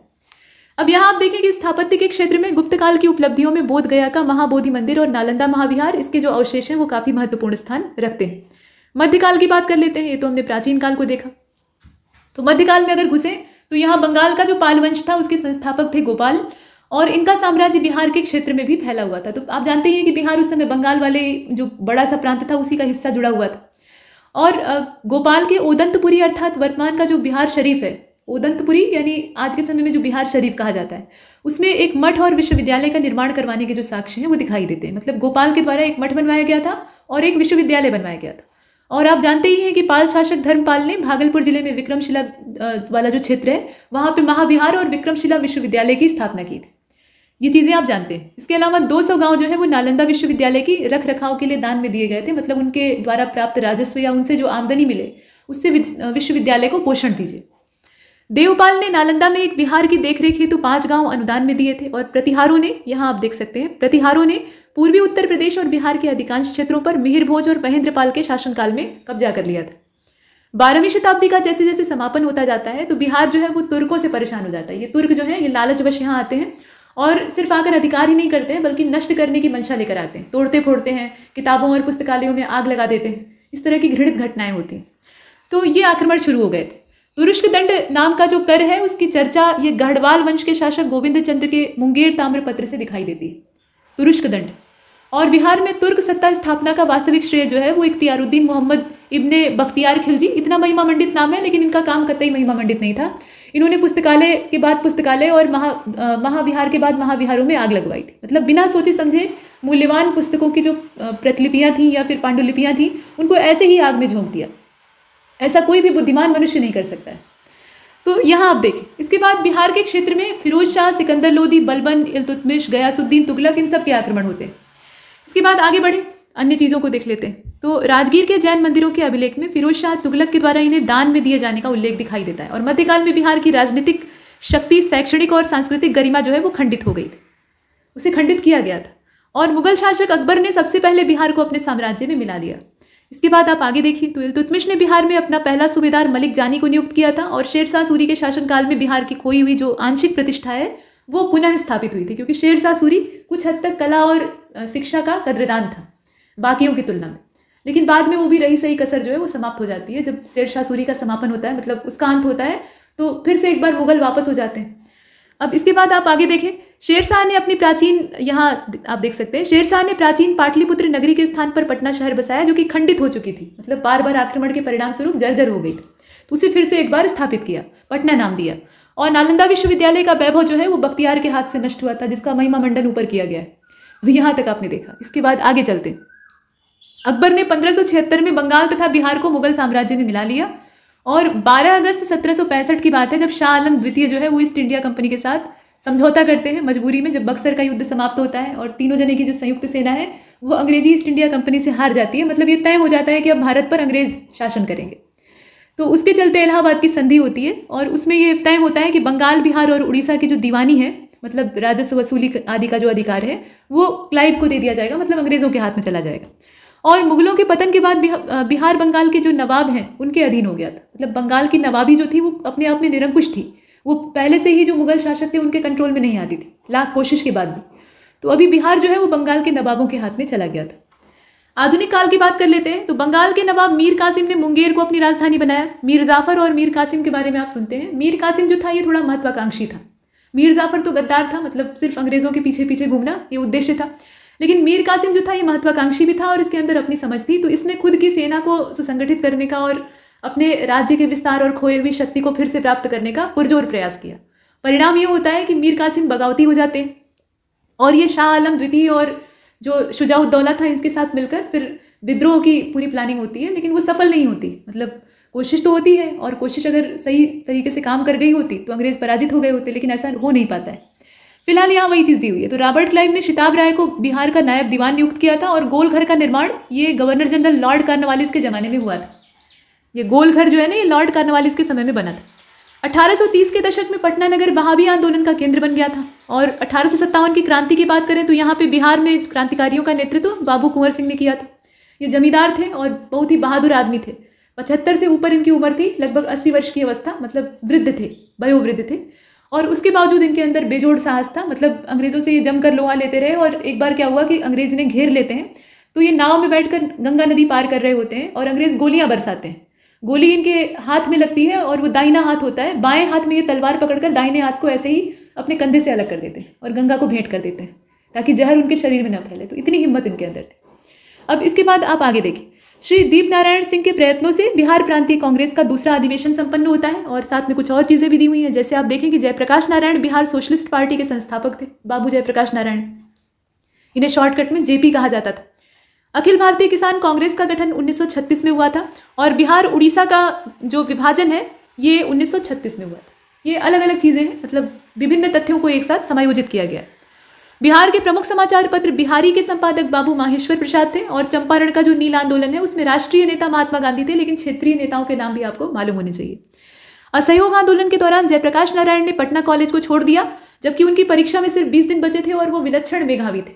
मतलब अगर वो परीक्षा में बैठते तो निश्चित रूप से अच्छे अंकों से उत्तीर्ण होते और एक बढ़िया सरकारी नौकरी उनकी मुट्ठी में होती, जो कि उस समय पढ़े लिखे लोगों के हाथ में ही होती थी। मतलब सिर्फ पढ़ना ही पर्याप्त होता था, उसके लिए कोई स्पेशल एंट्रेंस नहीं होता था। ठीक है, तो ऐसी अच्छी जिंदगी को छोड़कर उन्होंने कष्ट भोगना मंजूर किया। तो ये आपने देखा। और 1922 में गया के इंडियन नेशनल कांग्रेस के अधिवेशन में अध्यक्ष जो थे वो चित्तरंजन दास थे, जिन्हें कि देशबंधु के नाम से भी जाना जाता है। 1930 में विद्यापति के द्वारा रचित कीर्ति लता में बिहार का उल्लेख प्राप्त होता है। तो विद्यापति की बहुत सारी रचनाएं हैं और बिहार के चारों ओर ही वो घूमती रहती हैं। इसके बाद आगे की चीज़ों को देखते हैं, मतलब क्रम से आगे चलते हैं। तो ब्रिटिश शासकों के विरुद्ध जो पहला विद्रोह था वो 1763 में बंगाल और बिहार के सन्यासियों के द्वारा किया गया था और इस विद्रोह को भारतीय इतिहास में सन्यासी विद्रोह के नाम से जाना जाता है। मतलब सन्यासियों का दस्ता तो था ही, उसके अलावा जो इस्लाम से संबंधित सूफी संप्रदाय के लोग थे वो भी इसमें जुड़े हुए थे। मतलब ये एक तरफा आंदोलन नहीं था, एक संयुक्त प्रयास था। और ये आपने देखा। इसके बाद 1891 में खुदाबख्श लाइब्रेरी की स्थापना पटना वाले क्षेत्र में होती है। चिश्ती सिलसिले के सूफी सबसे पहले बिहार में आए थे, ये एक बड़ी चीज़ है। और देखिए, रोमन कैथोलिक पादरियों ने सबसे पहले बिहार में ईसाई धर्म का प्रचार किया था। फिर बिहार शरीफ का पुराना नाम ओदंतपुरी था, ये तो हम लोग शुरुआत में ही देख चुके हैं। और बिहार आने वाला पहला जो अंग्रेज यात्री था उसका नाम रॉल्फ पिच था, इसे भी याद रखिए। मध्यकालीन बिहार में आने वाले या मध्यकाल में बिहार में आने वाले जो ईरानी यात्री थे उसमें मुल्ला बहबहानी, ये एक धर्माचार्य की हैसियत से आते हैं, मतलब धर्म प्रचार करने की हैसियत से आते हैं।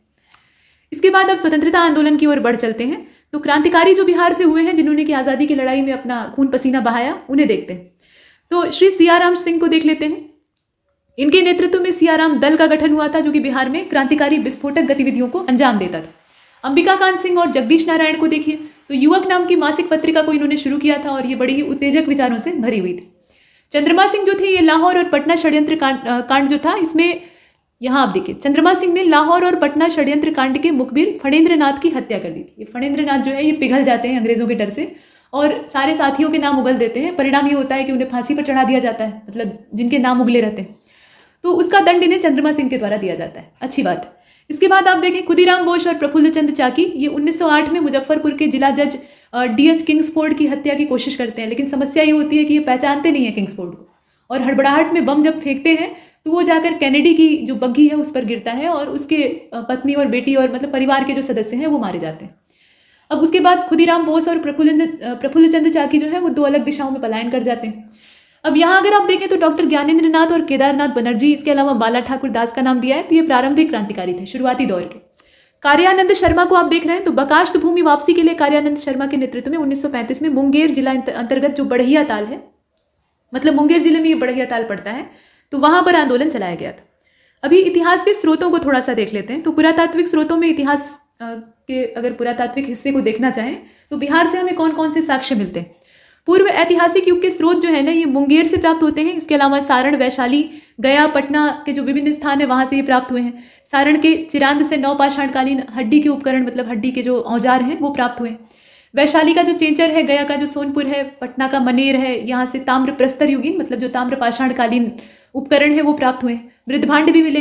पुरातात्विक स्रोत के तौर पे देखें तो शिलालेख, स्तंभ लेख, ताम्रलेख, स्मारक, भग्नावशेष मतलब टूटे खंडहर, और साथ में सिक्के इत्यादि जो है वो बिहार के अलग अलग स्थानों से प्राप्त हुए हैं। अभिलेख जो है वो ऐतिहासिक जानकारी के सबसे बड़े स्रोत माने जाते हैं, क्योंकि वो लिखित साक्ष्य होते हैं, लिखा हुआ सब कुछ होता है एक प्रूफ के तौर पर। और बिहार के अनेक भागों से अभिलेखीय साक्ष्य मिले हैं। इन अभिलेखों में अशोक के लौरिया अरेराज और लौरिया नंदनगढ़, इसके अलावा रामपुरवा से प्राप्त जो स्तंभ लेख है, इसके अतिरिक्त सासाराम का जो चंदन पीर पहाड़ी से प्राप्त लघु शिलालेख है, और अशोक और उनके पौत्र दशरथ का जो बराबर और नागार्जुन की पहाड़ी से प्राप्त गुफा लेख है, गुफा की दीवारों पर लिखा गया है, वो सब मिला है। बिहार में पाए गए जो मौर्यकालीन अभिलेख है उनकी भाषा प्राकृत और लिपि ब्राह्मी है। प्राकृत भाषा है और उसकी जो लिपि है यानी लिखने का जो तरीका है वो क्या है, ब्राह्मी है। पटना से प्राप्त यक्ष प्रतिमा, पटना से एक यक्ष की मूर्ति प्राप्त हुई है जिस पर कि 2 अभिलेख बनाए गए। और वैशाली जिले के बसाड़ वाले क्षेत्र से महादेवी प्रभुदेवा के 2 अभिलेख मिले। इन सभी को आप देख रहे हैं। पूर्व मध्यकाल में पाल शासकों का जो समय था उनके अभिलेख दक्षिण मध्य बिहार के कई जगहों से प्राप्त हुए हैं, जो कि संस्कृत भाषा में लिखे गए हैं। इसका मतलब है कि पाल वंश के जो शासक थे वो मुख्य रूप से संस्कृत भाषा को महत्व देते थे। और धर्मपाल के बोधगया से प्राप्त जो पाषाण अभिलेख हैं उसमें केशव नाम के व्यक्ति का उल्लेख प्राप्त होता है, जिसने कि बोधगया में एक शिव मंदिर का निर्माण करवाया था। और धर्मपाल के नालंदा ताम्रपत्र अभिलेख से ये मालूम होता है कि धर्मपाल ने गया में एक गांव दान में दिया था, ये आपने देखा। नालंदा के धोनसरावा से प्राप्त देवपाल के पाषाण अभिलेख में देवपाल के द्वारा नगहारा, जो कि वर्तमान में अफगानिस्तान में चला गया है, नगरहारा इसको कहा जाता था, यहाँ के वीरदेव को नालंदा विश्वविद्यालय का अध्यक्ष नियुक्त किया गया था। ये जानकारियाँ फुटकर जानकारियाँ प्राप्त होती हैं। अजातशत्रु के द्वारा निर्मित राजगीर की किलेबंद दीवार, बराबर की गुफाओं का अध्ययन बुकानन और हैमिल्टन के द्वारा किया गया। ये 2 जो पुरातत्वविद हैं, आप कह लीजिए इतिहासकार हैं, विदेशी हैं, इनके द्वारा किया गया। केसरिया स्तूप और अरेराज स्तंभ की जानकारी ये होटगांव ने पहली बार दी थी। ये होटगांव जो अंग्रेज हैं इन्होंने पहली बार जाना था इनके बारे में। बराबर की पहाड़ी में अशोक और उनके पौत्र यानी पोते दशरथ के द्वारा गुफाएं बनवाई गई थी, और इसका वर्णन मेजर किट्टू ने अपने विवरण में सबसे पहले किया है। इसने ही कुर्कीकार कुहरार यानी पाटलिपुत्र टीले का उत्खनन करवाया था, मतलब वो मिट्टी के अंदर दबी हुई चीजें थी तो उन्हें खुदवाकर बाहर निकलवाया। अब यहाँ पे अलेक्जेंडर कनिंघम का नाम आता है, जिन्हें कि भारतीय पुरातत्व विज्ञान का पिता कहा जाता है। तो 1861 में इन्होंने बिहार के विभिन्न पुरातात्विक स्थलों की पहचान की और कनिंघम ने ही बोधगया में जो बोधि मंदिर है उसके बारे में बताया। ग्रेनाइट से निर्मित रेलिंग की भी खोज की, वहाँ पे जो ग्रेनाइट से रेलिंग बनी हुई है उसकी खोज की। कनिंघम ने राजगीर से 11 किलोमीटर की दूरी पर स्थित बड़गांव की खोज की, जहाँ पे प्राचीन नालंदा महाविहार स्थित है, और वहाँ से 2 अभिलेख भी प्राप्त हुए जिन पर कि नालंदा का नाम उत्कीर्ण है। मतलब नालंदा शब्द हमें कहाँ से मिला, तो वहाँ से मिला, मतलब उस पर लिखा हुआ है। और नालंदा क्षेत्र से ही कुमारगुप्त और स्कंदगुप्त का जो प्राचीन मतलब गुप्तकालीन पाषाण अभिलेख है वो भी प्राप्त हुआ है। स्वतंत्रता के बाद 1949 में पटना विश्वविद्यालय में प्राचीन भारतीय इतिहास और पुरातत्व विभाग की स्थापना की गई और इसके बाद बिहार के पुरातात्विक स्थलों की खोज में और ज़्यादा तेजी आई। इसमें के देव और डॉक्टर अल्तेकर जो है उन्होंने 1950 में वैशाली और 1951 में कुंभरार का खनन का काम करवाया और 1962 में पुरातत्व निदेशालय राज्य में स्थापित हुआ। इस प्रकार के कुछ महत्वपूर्ण काम पुरातत्व की दिशा में हुए थे। साहित्यिक स्रोतों को देख लेते हैं। तो साहित्यिक स्रोतों के मामले में बिहार के इतिहास को जानने के लिए धार्मिक और गैर धार्मिक दोनों तरह के साक्ष्य हमें दिखाई देते हैं। धार्मिक स्रोतों में वैदिक साहित्य, जैन साहित्य, बौद्ध साहित्य ये सब काफ़ी ज़्यादा प्रमुख है। वैदिक साहित्य में ऋग्वेद, अथर्ववेद, शतपथ ब्राह्मण, बृहदारण्यक, उपनिषद इत्यादि महत्वपूर्ण स्रोत के तौर पर दिखाई देते हैं। बिहार शब्द का सबसे पहले उल्लेख अथर्ववेद में प्राप्त होता है। हालांकि मगध का उल्लेख सबसे पहले ऋग्वेद से प्राप्त हुआ है और बौद्ध साहित्य अंगुत्तर निकाय, दिघ निकाय, इसके अलावा विनय पिटक, जैन साहित्य में आप देखें तो भगवती सूत्र, इस प्रकार के साहित्यिक स्रोत हमें दिखाई देते हैं। मतलब जो जैन और बौद्ध साहित्य है वहाँ से अच्छे खासे प्रमाण मिलते हैं और इनसे बिहार का एक लंबा इतिहास जानने के लिए मिलता है। अंगुत्तर निकाय और भगवती सूत्र में 16 महाजनपदों का उल्लेख प्राप्त होता है।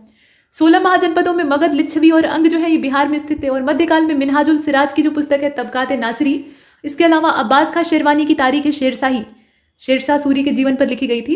तो ये मुख्य साहित्यिक स्रोत हैं जो कि मध्यकाल का परिचय देते हैं कि मध्यकाल में बिहार की क्या दशा थी। इसके साथ आप देखें कि तबकात नासिरी जो है ये आप यहाँ पर देख पा रहे हैं, ठीक है। तबकात नासिरी जो है इसमें भारत में तुर्कों के आगमन का जो प्रारंभिक इतिहास है वो दिखाई देता है कि तुर्क कैसे आते हैं, कैसे यहाँ लोगों को आक्रांत करते हैं। यह भारत में लिखी गई फारसी भाषा की पहली रचना है और तारीख शेरशाही, ये शेरशाह के प्रशासन और इतिहास को जानने का एकमात्र स्रोत है और इसी में बताया गया है कि शेरशाह सूरी ने कुछ हद तक जो यहाँ की संस्कृति है उसे पोषित करने का प्रयास किया। मतलब ये सब ऐतिहासिक साक्ष्य के तौर पर इस्तेमाल किए जाते हैं। इसके बाद आप ईसान देहलवी की जो रचना है यहाँ आप नीचे देखिए, बसातिनुल उस ये रचना का नाम है और शेख कबीर की रचना है अफसाना ए शाही, रिज़्कुल्लाह की रचना है बकियात मुश्ताकी और गुलाम हुसैन सलीम की रियाजुल सलातीन, इसके अलावा गुलाम हुसैन तबलाबाई की रचना है सियतुल मुताखिरीन। इस प्रकार की रचनाओं के नाम आप देख रहे हैं। तो इसमें बिहार का जो मध्यकाल का दौर था, मतलब मध्यकाल में बिहार राज्य की क्या दशा थी, उसको जानने का अवसर प्राप्त होता है। अभी कुछ देशी लोगों की बात करें तो विद्यापति की कीर्तिलता, कीर्तिपताका, ज्योतिश्वर की वर्ण रत्नाकर और चंदेश्वर की रजनी रत्नाकर, ये सब मध्यकालीन बिहार को जानने के कुछ प्रमुख साहित्यिक स्रोत दिखाई देते हैं। अब इसके साथ आप देखें कि पुरातात्विक साहित्यिक स्रोतों के अलावा जो विदेशी साहित्य है वो भी एक महत्वपूर्ण योगदान देता है। तो यूनानी यात्री सबसे पहले लिखने का काम शुरू करते हैं, इतिहास को लिपिबद्ध करने का काम। तो मेगस्थनीज जो है वो इंडिका की रचना, मौर्य साम्राज्य पर पूरा आधारित इंडिका रहती है। तो इसमें मौर्य साम्राज्य का केंद्र कहाँ था, मगध और बिहार का पूरा क्षेत्र। तो ऐसी स्थिति में बिहार का अच्छा खासा जो सामाजिक परिचय है वो भी जानने के लिए मिलता है। इसके अलावा फायान का विवरण जो है वेनसांग का है, ईत्सिंग का है, ये सब अपना यात्रा वृतांत जब लिखते हैं तो उसमें बिहार राज्य का पूरा परिचय प्राप्त होता है। मुगल काल में भारत में कुछ यूरोपीय यात्री आते हैं जिसमें रॉल्फ फिंच का नाम हमने शुरू में देखा था। इसके अलावा एडवर्ड टेरी है, जॉन मार्शल है, पीटर मुंडी है, मॉर्निंग, मनुची, करियर, इस प्रकार के जो बड़े बड़े मतलब विचारक भी हैं और यात्री भी हैं। ये यात्रा की हैसियत से आते हैं लेकिन लिखते भी हैं साथ में। तो इन्होंने यात्रा वृतांत जब अपना लिखा तो उसमें बिहार की सामाजिक और आर्थिक दोनों ही दशाओं का वर्णन किया। अभी पूरा पाषाण काल को वापस देख लेते हैं। साक्ष्य हमने देखा, अभी छोटे छोटे जो पैराग्राफ है उनमें आप तीनों ही कालों को देखेंगे।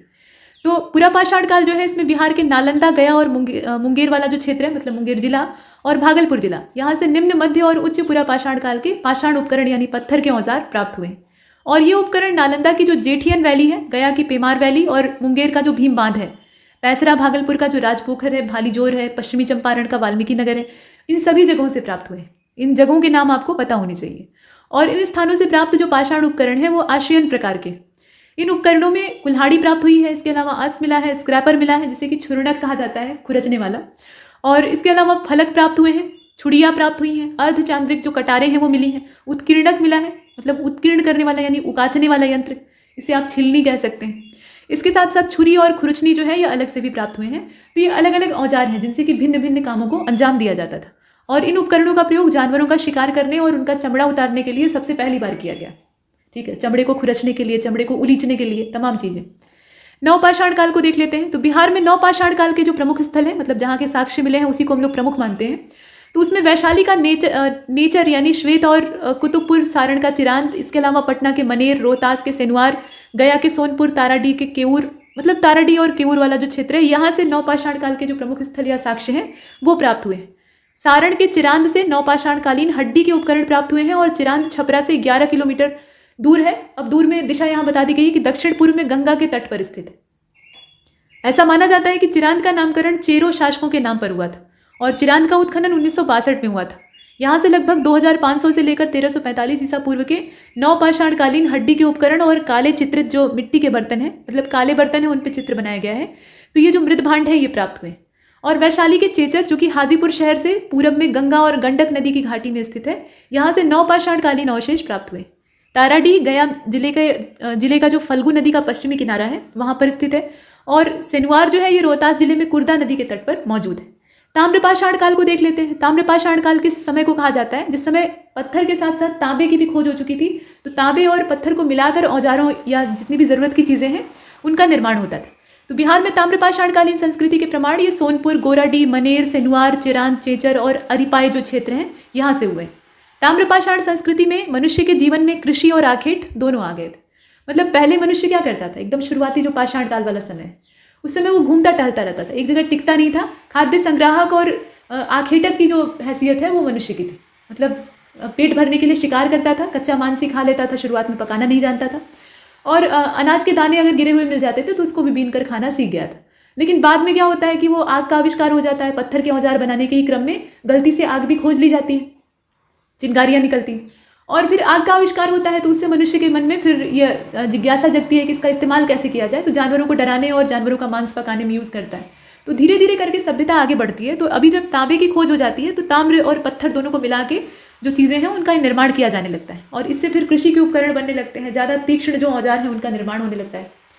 लौह काल जो है इसमें क्या होता है? तो लोहे का आविष्कार होता है। एक तो एक चीज़ है ही है, लेकिन अभी ये उत्तर वैदिक युग का काल माना जाता है। इसको ही जानते रहिए, ठीक है। लौह युग जो है ये उत्तर वैदिक युग का काल है। इसमें मानव बस्तियां जो थी इनका विस्तार गंगा घाटी के उत्तरी बिहार तक हो चुका था। मतलब गंगा घाटी वाला जो क्षेत्र है उसमें उत्तरी बिहार का जो एकदम सीमावर्ती इलाका है वहाँ तक हो चुका था। और इस समय लोहे का प्रयोग मुख्य रूप से औजार बनाने में किया जाता था। और लोहे का जब आविष्कार हो गया, मतलब लोहे का इस्तेमाल करना इंसान ने कुछ हद तक सीख लिया, तो उसके बाद कृषि में क्रांतिकारी परिवर्तन आए। कृषि के अच्छे अच्छे उपकरण बनने लगे और वो जो है वो कृषि कार्य को और तेज गति से करने में सहयोग देने लगे। लौह युग का दूसरा चरण जो कि उत्तरी काले मृत भांड यानी एनबीपी का समय माना जाता है, इनको अगर देखा जाए तो इसमें लोहे का उपयोग कृषि कार्यों में होने लगा था और तब कृषि में उल्लेखनीय तेजी दर्ज की गई। और इस समय गांव धीरे धीरे नगर में परिवर्तित होने लगे क्योंकि लोगों का जो आर्थिक और सामाजिक स्तर है वो ऊपर उठने लगा यानी बढ़ने लगा। और बिहार में पहली बार नगरीकरण के साक्ष्य प्राप्त हुए थे। तो ऐसे पूछा जा सकता है, सीधा ना पूछे तो घुमाकर पूछ सकता है कि नगरीकरण के साक्ष्य कब से मिलते हैं, तो आप उसे लौह युग का जो समय है वो बताएंगे। ऐतिहासिक काल की बात कर लेते हैं। तो शतपथ ब्राह्मण, जो कि यहाँ पे ब्राह्मण और वैदिक जो साहित्य है उसको आप अलग करके मत देखिएगा। वेदों की ही सरल व्याख्या करने के लिए ब्राह्मण ग्रंथ और जो आरण्यक है उनकी रचना की गई। तो शतपथ ब्राह्मण के हिसाब से आर्यों ने सबसे पहले उत्तर पश्चिमी भारत में प्रवेश किया था, ये दिशा बताई गई है। और सरस्वती नदी का जो केंद्र है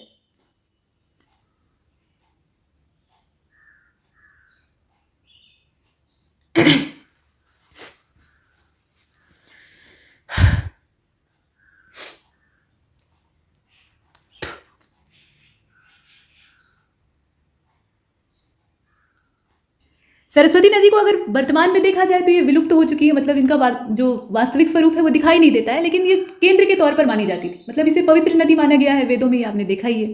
तो इसके तट पर बड़े बड़े यज्ञ और कर्म कांडों का आयोजन होता था। मतलब इसे अत्यंत पवित्र, देवी तमा, माते तमा, इस तरह के संबोधन से संबोधित किया गया था। शतपथ ब्राह्मण में विदेह माधव और उनके पुरोहित गौतम रहुगण का नाम आता है। ऐसा कहा जाता है कि राजा विदेह माधव अपने पुरोहित के मार्गदर्शन में आगे बढ़ते हैं और अग्नि जलाते हुए आगे चलते हैं। मतलब जंगलों को साफ करते हुए आगे का रास्ता तय करते हैं, यानी अपने राज्य का विस्तार करते हैं। लेकिन सदा नीरा नदी के तट पर आकर ये जो अग्नि है जो कि प्रज्वलित रहती है वो वहां आकर बुझ जाती है, मतलब उसके आगे बढ़ ही नहीं पाती। तो ये यहाँ सीमा तय हो जाती है, सदा नीरा यानी गंडक। इस प्रकार की कहानी देखने के लिए मिलती है और ये कहानी जो है ये शतपथ ब्राह्मण से ही प्राप्त होती है, जिसके हिसाब से विदेह माधव ने आर्य संस्कृति का विस्तार उत्तरी बिहार तक किया था। और उत्तर वैदिक काल का मध्य चरण आते आते आर्यों का विस्तार बिहार के मगध, अंग, वज्र, विदेह, अंगुत्तरप जो क्षेत्र है, ये अंगुत्तरप एक क्षेत्र का नाम है, और साथ में कौशिकी इन क्षेत्रों तक हो चुका था। आर्य जो है वो धीरे धीरे करके पश्चिमी हिस्सा जो है वहाँ से प्रवेश करते हैं और धीरे धीरे करके इनका विस्तार यहाँ तक हो जाता है। राजा विदेह माधव और उनके पुरोहित गौतम रहुगण के बारे में कहा गया है कि सरस्वती नदी के तट से वो अग्नि प्रज्वलित करके मतलब वहाँ अनुष्ठान करते हैं और उसके बाद वहीं से अनुष्ठान की अग्नि लेकर आगे बढ़ते हैं और उसे जलाते हुए पूर्वी भारत की ओर बढ़ते हैं। उद्देश्य क्या था? साम्राज्य का विस्तार। तो पूर्वी भारत की ओर जब बढ़ते हैं तो जो बिहार का विदेह क्षेत्र है, विदेह मतलब मिथिला वाला इलाका है, वहाँ पे जब ये पहुँचते हैं तो गंडक नदी के किनारे यहीं पर अग्नि बुझ जाती है, जिसके कारण गंडक को सदा नीरा भी कहा जाता है। इसमें हमेशा पानी मौजूद रहता है। और इस तरह आर्यों के मिथिला विदेह क्षेत्र में विस्तार और बसने का प्रमाण जो है ये शतपथ ब्राह्मण से प्राप्त होता है। और उत्तर वैदिक काल का जो अंतिम चरण चल रहा था उसमें विदेह की चर्चा उपनिषदों की रचना के कारण हुई है, मतलब उपनिषदों की रचना यहाँ इस क्षेत्र में हुई थी।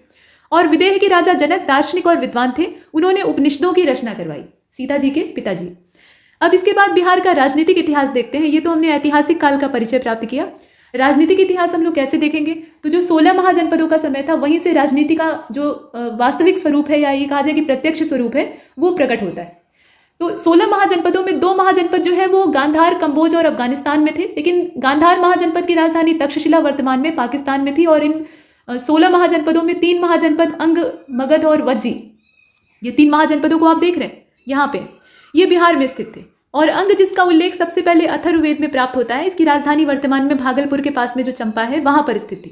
और पाणिनि की अष्टाध्यायी, इसमें अंग को वंग, ये पाणिनि का जो अष्टाध्यायी नाम का ग्रंथ है ना, ये संस्कृत व्याकरण का ग्रंथ है, लेकिन इसमें अंग को वंग के नाम से संबोधित किया गया है। कलिंग को कलिंग तथा पुंड्र आदि जो संबोधन है उसके नाम से भी संबोधित किया गया है। मतलब अलग अलग क्षेत्रों के नाम थोड़े भिन्न प्रकार से संबोधित यहाँ दिखाई देते हैं। तो मूल रूप से ये एक व्याकरण ग्रंथ है। अब यह है कि जिस समय काल में लिखा गया उस समय की परिस्थितियों का असर इस पर पड़ता है। और अंग महाजनपद बिहार के पूर्वी भाग से लेकर बंगाल की खाड़ी तक फैला हुआ था। अंग महाजनपद का विस्तार अच्छा खासा था, लेकिन बाकी महाजनपदों के आकार और उनके सामर्थ्य को देखते हुए ये छोटा सा था। वैसे भी ये हस्तिनापुर के अधीन था। पहले दुर्योधन ने अंग राज्य को कर्ण को सौंपा था। ये हस्तिनापुर का एक करद राज्य हुआ करता था, मतलब अधीन राज्य। और इस महाजनपद के अंतर्गत अगर देखा जाए तो मानभूम, बीरभूम, मुर्शिदाबाद और संथाल परगना के क्षेत्र भी आते थे। महाभारत और पुराणों के हिसाब से राजा बलि के 6 पुत्रों में से एक पुत्र का नाम था अंग। मतलब ये राजा बलि जो थे ये राक्षसों के राजा थे, तो इनके 6 पुत्र थे और उसमें से एक पुत्र का नाम था अंग, और उसी अंग ने इस पूरे नगर को या इस पूरे क्षेत्र को बसाया था। वज्जी महाजनपद की स्थापना 725 ईसा पूर्व में हुई थी, मतलब उसके आसपास हुई थी। एग्जैक्ट यहाँ डेट, ऐतिहासिक डेट नहीं प्राप्त होती है। और यह 8 राज्यों का एक संघ था, मतलब गणतंत्र का स्वरूप था। और इस संघ में शामिल जो राज्य थे उसमें कुछ के नाम आप देखिए, जैसे कि लिच्छवी, विदेह, ज्ञात्रिकुल, वज्जीखुद, उसके अलावा उग्र, भोज, कौरव और इक्ष्वाकु। लिच्छवी की राजधानी वैशाली थी और विदेह की राजधानी मिथिला थी। ज्ञात्रिकुल की राजधानी कुंडग्राम थी और वज्जी की कोल्लाग थी। तो अलग अलग जो इसमें राज्य थे जो कि इस संघ का हिस्सा थे, उनकी भिन्न भिन्न राजधानियों को आपने देखा। संपूर्ण वज्जी संघ की राजधानी वैशाली थी। और ये जो 8 राज्य हैं इसमें वैशाली, माफ कीजिएगा, इन 8 राज्यों में लिच्छवी सबसे प्रसिद्ध राज्य था। वज्जी संघ को लिच्छवी संघ भी कहा जाता है। वैशाली में गणतांत्रिक व्यवस्था स्थापित थी, इसलिए इसे विश्व का पहला गणतंत्र भी कहा जाता है। वैशाली का नामकरण राजा विशाल के नाम पर हुआ था। विशाल नाम के नरेश, जो कि प्रतापी नरेश थे, उन्हीं के नाम पर इसे वैशाली कहा गया। लिच्छवी संघ की सभा का आयोजन संस्थागार नाम के भवन में होता था। सभा जब होती थी तो संस्थागार नाम का जो भवन होता था वहां पर होती थी। लिच्छवी राजाओं की सभा को संस्था कहा जाता था, इसीलिए भवन का नाम संस्थागार है। तो नाम जो है यहाँ काम से मिलता जुलता है। जो गणराज्य की सर्वोच्च सभा कहलाती थी, ये जो संस्था होती थी ये पूरे गणराज्य में सबसे बड़ी और सबसे महत्वपूर्ण सभा होती थी। इसके नीचे अन्य कुछ चीज़ों को आप देख रहे हैं, जैसे कि संस्था के अतिरिक्त अष्टकुल नाम की एक संस्था हुआ करती थी, जिसमें वज्जी संघ के सभी 8 गणराज्यों के जो प्रतिनिधि होते थे वो हिस्सा लेते थे।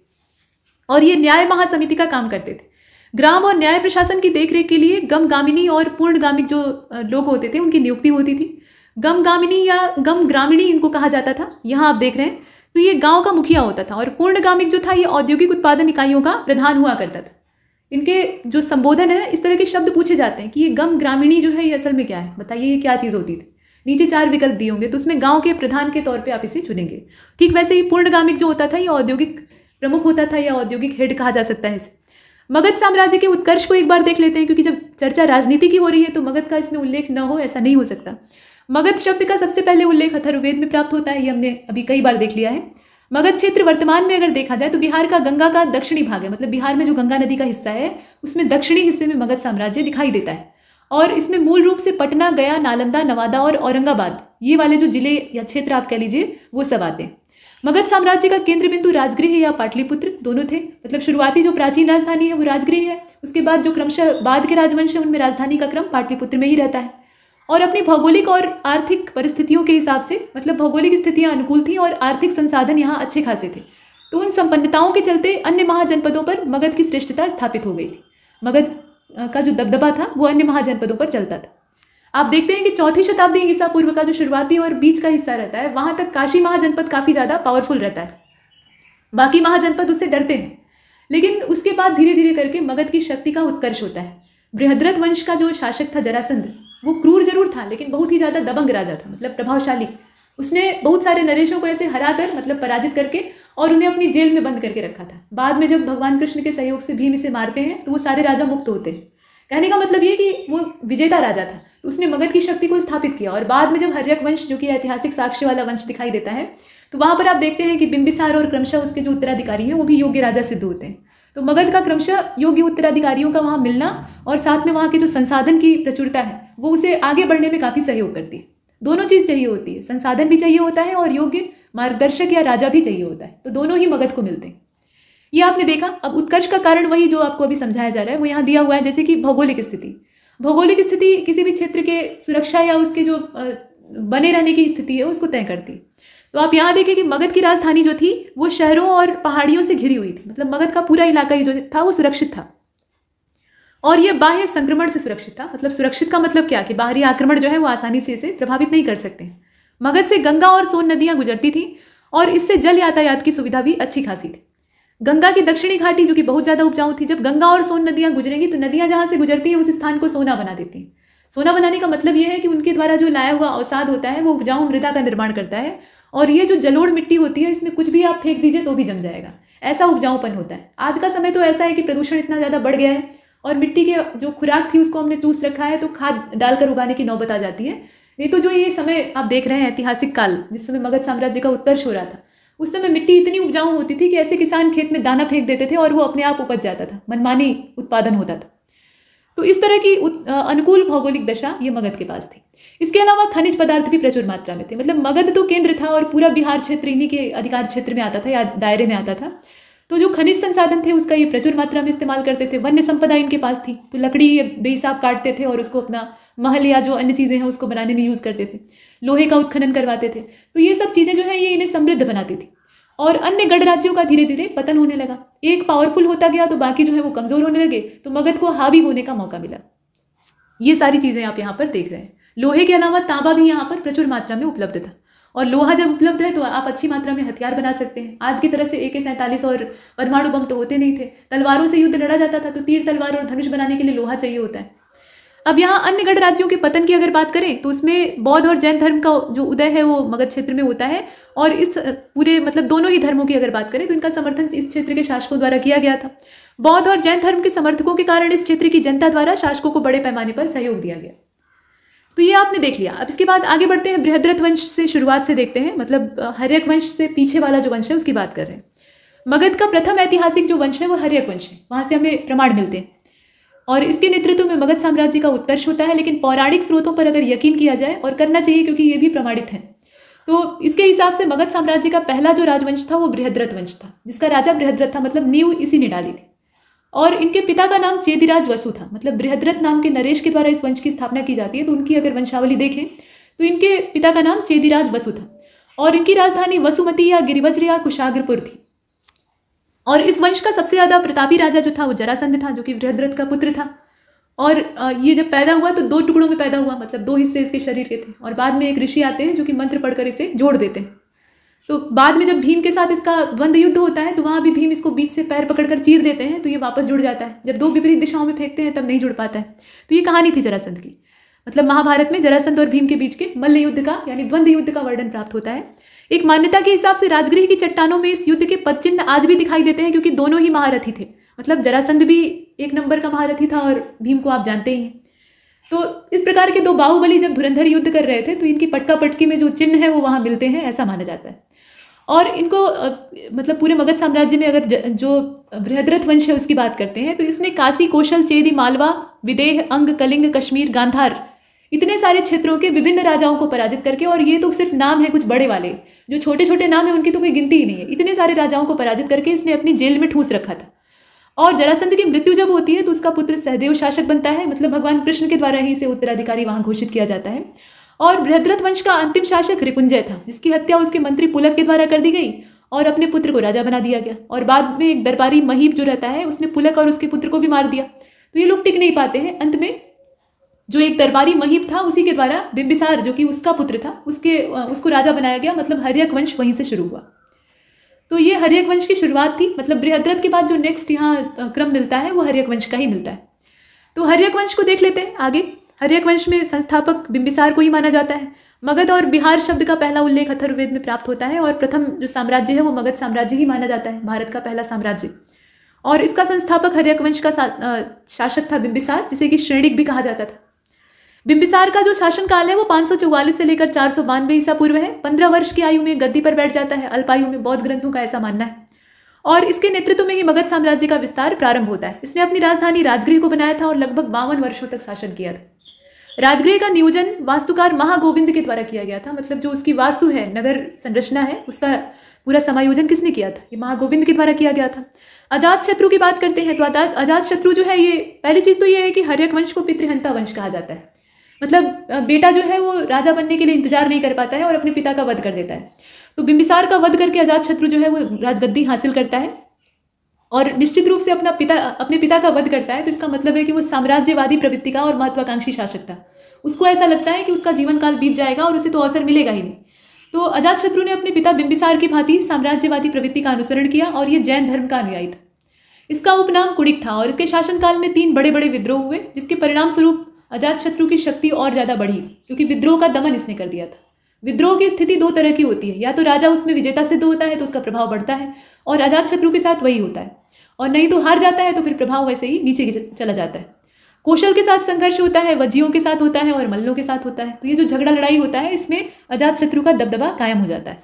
उदयन की बात कर लेते हैं। तो ये जो उदयन है ये 461 से लेकर 444 ईसा पूर्व तक, और उदयन अपने पिता अजातशत्रु के शासनकाल में चंपा का राज्यपाल था। चंपा क्षेत्र में इसे वहाँ का प्रशासक नियुक्त किया गया था और इसने अपने पिता अजातशत्रु की हत्या करके सत्ता ग्रहण कर ली, अपने पिता की ही आदतों का अनुसरण किया और गंगा और सोन नदियों के संगम पर पाटलिपुत्र नगर को बसाया, जो कि पहले से ही सैनिक छावनी के तौर पर मौजूद था, लेकिन इसे नगर का दर्जा और समृद्ध क्षेत्र का दर्जा ये इसने दिया। और मगध की राजधानी राजगृह से हटाकर पाटलिपुत्र में स्थापित करने का जो श्रेय है वो उदयन को ही दिया जाता है। ये अपने पिता की भांति ही जैन धर्म का अनुयायी था और पाटलिपुत्र के मध्य में एक जैन चैत्यगृह का निर्माण इसने करवाया था। अवंती के राजा पोलक ने उदयन की हत्या करवा दी थी और काशी के अमात्य शिशुनाग ने हर्यक वंश के अंतिम शासक नागदशक की हत्या करके शिशुनाग वंश की नींव डाली और नागदशक को पुराण में दर्शक कहा गया है। पुराण की जो गाथाएं हैं उसमें दर्शक के नाम से संबोधित किया गया है। आगे बढ़ते हैं, अब इसे देख लेते हैं। तो शिशुनाग वंश का जो समय है वो 412 से लेकर 345 ईसा पूर्व है और काशी का राज्यपाल शिशुनाग 412 ईसा पूर्व में मगध का राजा बनता है और इसने मगध की राजधानी पाटलिपुत्र से वैशाली स्थानांतरित कर दी थी। मतलब पाटलिपुत्र पहले राजधानी थी। शुरुआत में एकदम जो शुरुआती हिस्सा है वहाँ तो राजगृह थी, उसके बाद पाटलिपुत्र ले आई जाती है। पाटलिपुत्र से वैशाली स्थानांतरण करने वाला ये शिशुनाग ही था और इसने वत्स, अवंती और कौशाम्बी पर विजय प्राप्त कर ली थी। इसकी मृत्यु हो जाती है 394 ईसा पूर्व में और उसके बाद इसका पुत्र जो क्लासिक था, जिसे कि कर्ण भी कहा जाता था, ये मगध की गद्दी पर बैठता है और मगध की राजधानी को एक बार फिर से जो पाटलिपुत्र वाला क्षेत्र है वहाँ पे ट्रांसफर कर दिया जाता है। और शिशुनाग वंश का सबसे जो श्रेष्ठ शासक माना जाता है वो कालाशोक था और इसी के शासनकाल में वैशाली में बौद्ध धर्म की जो दूसरी संगीति है उसका आयोजन 383 ईसा पूर्व में होता है। नंदीवर्धन जो कि शिशुनाग वंश का अंतिम शासक था उसे भी आप देख लीजिए। तो शुरुआती शासक, सबसे प्रतापी शासक और सबसे अंतिम शासक, ये 3 चीजें आपको मालूम होनी चाहिए किसी भी राजवंश में। इसके बाद नंद वंश को देखते हैं, उसके बाद तब हम चंद्रगुप्त मौर्य की ओर चलेंगे। तो नंद वंश का जो समय है वो 345 ईसा पूर्व से लेकर 321 ईसा पूर्व तक रहता है। महापद्मनंद ने शिशुनाग वंश का समापन कर दिया और मगध पर अधिकार कर लिया, नंद वंश की स्थापना कर दी। नंद वंश के समय में मगध की शक्ति चरम सीमा पर पहुंच गई थी और इस वंश के अधीन नंद अपने 8 पुत्रों के साथ शासन करते हैं। इस वंश का सर्वश्रेष्ठ शासक महापद्मनंद और घनानंद को माना जाता है। मूल रूप से महापद्मनंद को माना जाता है। घनानंद के ऊपर भी आरोप लगते हैं कि वो निहायत ही निकम्मा था, लेकिन ऐसा नहीं है, वो लालची था। सिर्फ यही उसका सबसे बड़ा ऐब था, लालची और विलासी था। जो कि एक धनी राजा के अंदर उपजने वाले दुर्गुण होते हैं। और लालची होने की वजह से उसने जनता पर बेहिसाब कर लगा दिए थे। जनता को परेशान करके वो उनसे पैसा वसूलता था, मतलब अपनी संपदा इकट्ठा करने के लिए। और इस वजह से नागरिक असंतुष्ट हो गए थे, मतलब जनता उससे खुश नहीं थी। और दूसरी बात यह है कि उसके अंदर जो विलासिता थी उसके चलते वो बड़ा ही निश्चिंत रहता था और बाहरी आक्रमण का खतरा एकदम सिर पर आ चुका था। तो ये सारी चीज़ें जनता को भयभीत भी करती थी और परेशान भी करती थी। इसीलिए बाद में घनानंद जो है वो टिक नहीं पाता है। बाकी राजा बनने की योग्यता उसके अंदर थी। अब यहाँ अगर आप देखें तो महापद नंद को कलिकांश, इसके अलावा सर्वछत्रांतक और दूसरा परशुराम कहा जाता है। भार्गव और एकराट की उपाधियां भी इन्हें दी गई, मतलब प्रतापी शासक ये माने जाते हैं। मौर्य वंश की बात करें तो नंद वंश के अंतिम शासक घनानंद को पराजित करके चंद्रगुप्त मौर्य ने मौर्य वंश की स्थापना की और इस वंश में चंद्रगुप्त मौर्य और अशोक सर्वाधिक शक्तिशाली शासक हुए। दोनों ही एक से एक शक्तिशाली थे और दोनों का यहाँ पे वर्णन, हालांकि बिंदुसार जो है वो भी कम शक्तिशाली नहीं था, लेकिन बीच में यहाँ पर उसे उतना तवज्जो नहीं दी जाती। अब इसमें चंद्रगुप्त मौर्य की बात कर लेते हैं। तो मौर्य साम्राज्य का संस्थापक चंद्रगुप्त मौर्य था। जन्म और जाति के बारे में विद्वानों में तमाम मतभेद हैं। कुछ जो है ग्रंथ हैं वो इसे उच्च जाति का, कुछ निम्न जाति का ऐसे बताते हैं। लेकिन चाहे जाति ऊंची रही हो या नीची रही हो उससे फर्क नहीं पड़ता है। चंद्रगुप्त मौर्य एक विलक्षण प्रतिभा के सम्राट थे, मतलब राजा बनने का गुण उनमें बचपन से ही मौजूद था और चाणक्य ने उसी गुण को पहचाना और इसीलिए इन्हें अपने शिष्य के रूप में ग्रहण किया। तो ये आप देखिए, अब यहाँ पर ये बताया गया है कि ब्राह्मण ग्रंथ, विष्णु पुराण और मुद्रा राक्षस, जो कि देशज स्रोत हैं किसी भी इतिहास को जानने के लिए, उसके अनुसार चंद्रगुप्त मौर्य को शूद्र कहा गया था, मतलब निम्न कोटि का। और स्पूनर के हिसाब से यह एक पारसिक था, जो कि निहायत ही बकवास विवरण है, मतलब इस पर भरोसा करना ही बेवकूफ़ी। हाँ, जैन और बौद्ध ग्रंथ जो है इसे मौर्य कुल का क्षत्रिय बताते हैं। तो ये अलग अलग मत है, मतलब जैन और बौद्ध ग्रंथ जो है इसमें मौर्य कुल का क्षत्रिय बताया गया है, जबकि बाकी जो ग्रंथ है उसमें शूद्र कहा गया है। और चंद्रगुप्त मौर्य को सेंड्रोकोट्स, एंड्रोकोट्स आदि नामों से जाना जाता है। अब इसमें जो शूद्र वाला यानी वृखल कुल उत्पन्न वाला विवरण है वो ज़्यादा सही मालूम होता है, क्योंकि वो देशज साहित्यकारों के द्वारा दिया गया, जो कि इस दरबार से या नंद वंश और मौर्य वंश से संबंधित थे, मतलब उस काल में जी रहे थे और वहाँ राज दरबार का हिस्सा थे। तो उनके द्वारा जो लिखित विवरण है वो ज़्यादा प्रामाणिक मालूम होता है।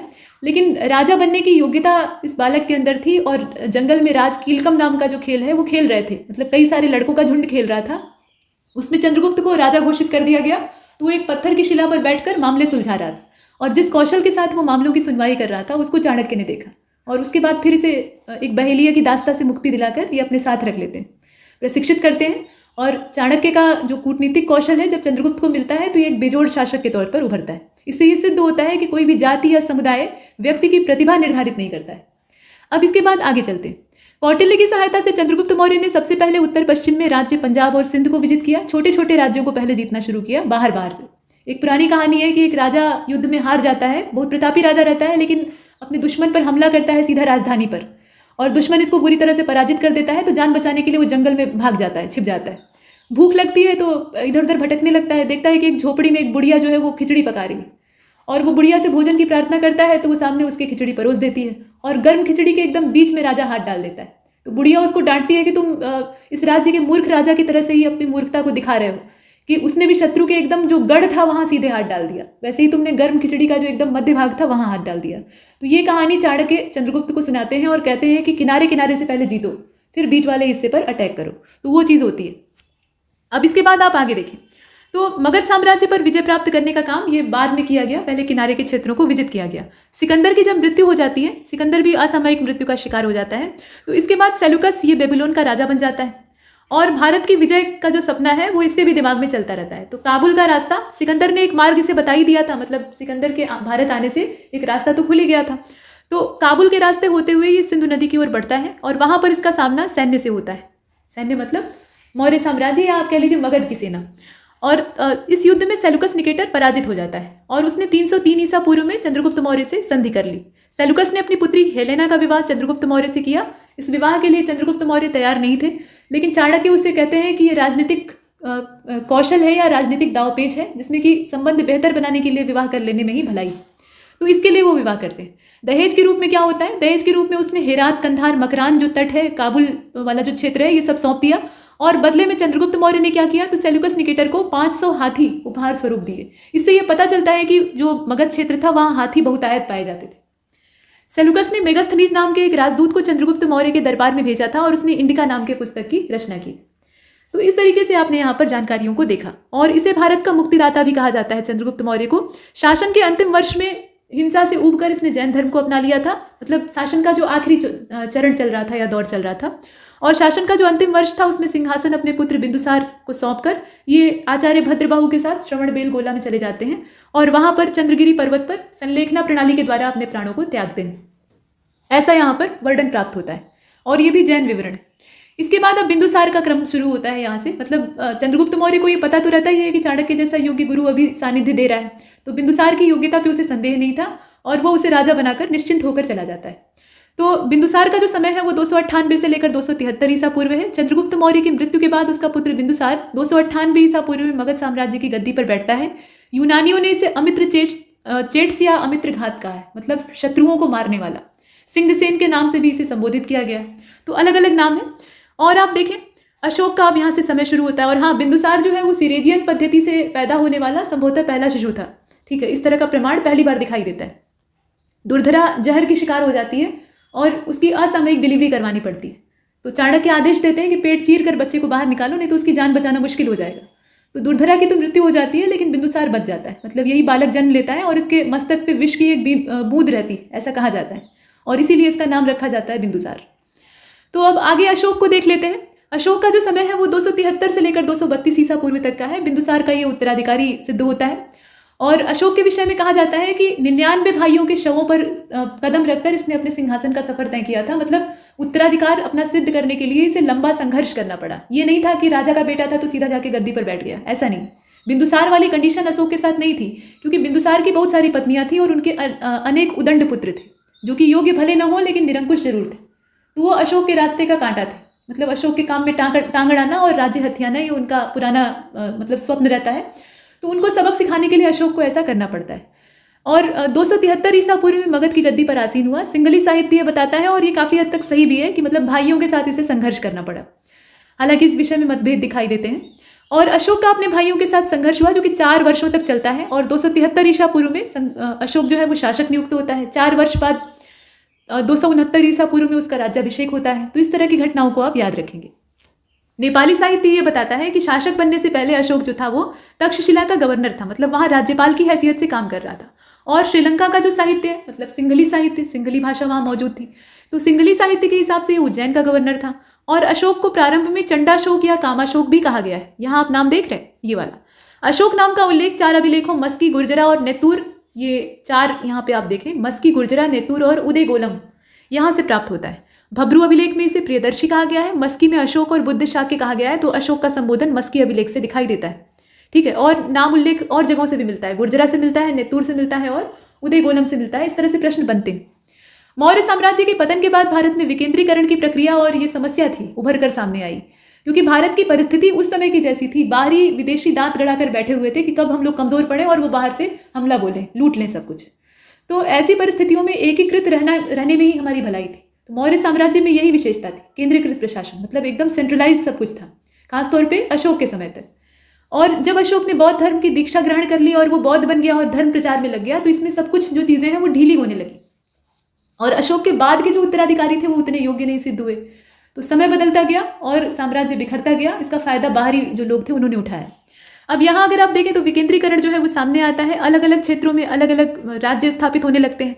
मगध और बिहार क्षेत्र में शुंग और कर्ण वंश की स्थापना होती है। पश्चिमोत्तर और मध्य भारत में कुषाण वंश आ जाता है, ये बाहरी थे।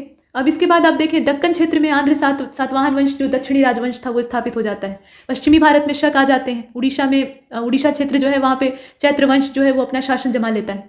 इस प्रकार से देश के किसी न किसी रूप में मतलब जितने भी देश के अलग अलग हिस्से थे उसमें मगध और बिहार के इतिहास को पूरी तरह से अलग करके नहीं देखा जा सकता है, क्योंकि ये इतिहास कहीं ना कहीं हर जगह पर मौजूद है। मतलब देश के विभिन्न भागों में जो सभ्यताएं बिखरी हुई हैं उसका प्रेरणा स्रोत यहीं से दिखाई देता है। अब इसके बाद शुंग वंश को देख लेते हैं। तो शुंग वंश की जो स्थापना है, मतलब यहाँ शुरुआत है वो 185 ईसा पूर्व से 72 ईसा पूर्व तक, पूरा रेंज इसका दिया हुआ है। स्थापना होती है 185 ईसा पूर्व में पुष्यमित्र शुंग, जो कि मौर्य वंश के अंतिम शासक बृहद्रथ का सेनापति था, सेना नायक, और राजा की हत्या करके ये शुंग वंश की नींव अपने नाम पर डालता है। और इस वंश की जानकारी हमें धनदेव के अयोध्या लेख से प्राप्त होती है। बेसनगर यानी विदिशा मध्य प्रदेश वाला जो गरुड़ स्तंभ लेख है उससे भी जानकारी प्राप्त होती है। कालिदास का जो मालविकाग्निमित्र नाम का नाटक है, संस्कृत नाटक है, वहां से जानकारी प्राप्त होती है। इसके अलावा पतंजलि का जो महाभाष्य है उससे भी जानकारी प्राप्त होती है। पुष्यमित्र शुंग ने मगध साम्राज्य पर अधिकार जमा लिया था और एक और यवनों के आक्रमण से ये देश की रक्षा करता है और दूसरी ओर देश में शांति व्यवस्था बनाकर वैदिक धर्म और आदर्शों को फिर से स्थापित करता है, जो कि बौद्ध धर्म के प्रचार की वजह से कहीं लुप्त से हो गए थे। ठीक है, ये आप देख रहे हैं। और इसके बाद आप देखिए और भी चीजें, मतलब पुष्यमित्र शुंग ने एक बार फिर से एकीकरण की कोशिश की थी। मौर्य साम्राज्य का जब विघटन होता है तो उसके बाद लगता है कि अब सब बिखर जाएगा, लेकिन एक बार फिर से एक सूत्र में बांधने का छोटा ही सही लेकिन ये प्रयास करता है। अब यहाँ आप देखें कि जो वैदिक आदर्श है वो फिर से स्थापित होते हैं और इसी कारण ये जो काल है ये वैदिक प्रक्रिया और वैदिक पुनर्जागरण का समय कहलाता है। पुष्यमित्र शुंग ने विदर्भ और यवनों के साथ युद्ध किया था और इसमें उसे विजय प्राप्त होती है। पुष्यमित्र शुंग के मृत्यु के बाद उसका पुत्र जो है अग्निमित्र ये राजा बनता है और इसने 8 वर्षों तक यानी 140 ईसा पूर्व तक शासन किया था। अग्निमित्र कालिदास के नाटक मालविका अग्निमित्र का नायक है, मतलब मालविका और अग्निमित्र की इसमें प्रेम कथा का वर्णन है।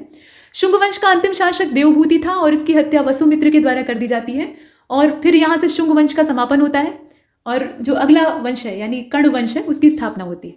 तो शुंग वंश का साम्राज्य उत्तर में हिमालय से लेकर, यहाँ विस्तार से आप पता लगा सकते हैं, उत्तर में हिमालय से लेकर दक्षिण में बरार तक और पश्चिम में पंजाब से लेकर पूर्व में मगध तक फैला हुआ था, यानी अच्छा खासा बड़ा साम्राज्य था। सम्राट अशोक और चंद्रगुप्त जितना तो नहीं, लेकिन फिर भी विस्तार था। और साम्राज्य की राजधानी पाटलिपुत्र थी, अभी भी यहाँ आप देख सकते हैं। शासन की सहायता के लिए एक मंत्री परिषद हुआ करती थी और ग्राम शासन की सबसे छोटी इकाई होती थी। आपको ऐसा इस शुंग वंश के इतिहास को पढ़कर लगेगा कि आप वैदिक युग में चले गए।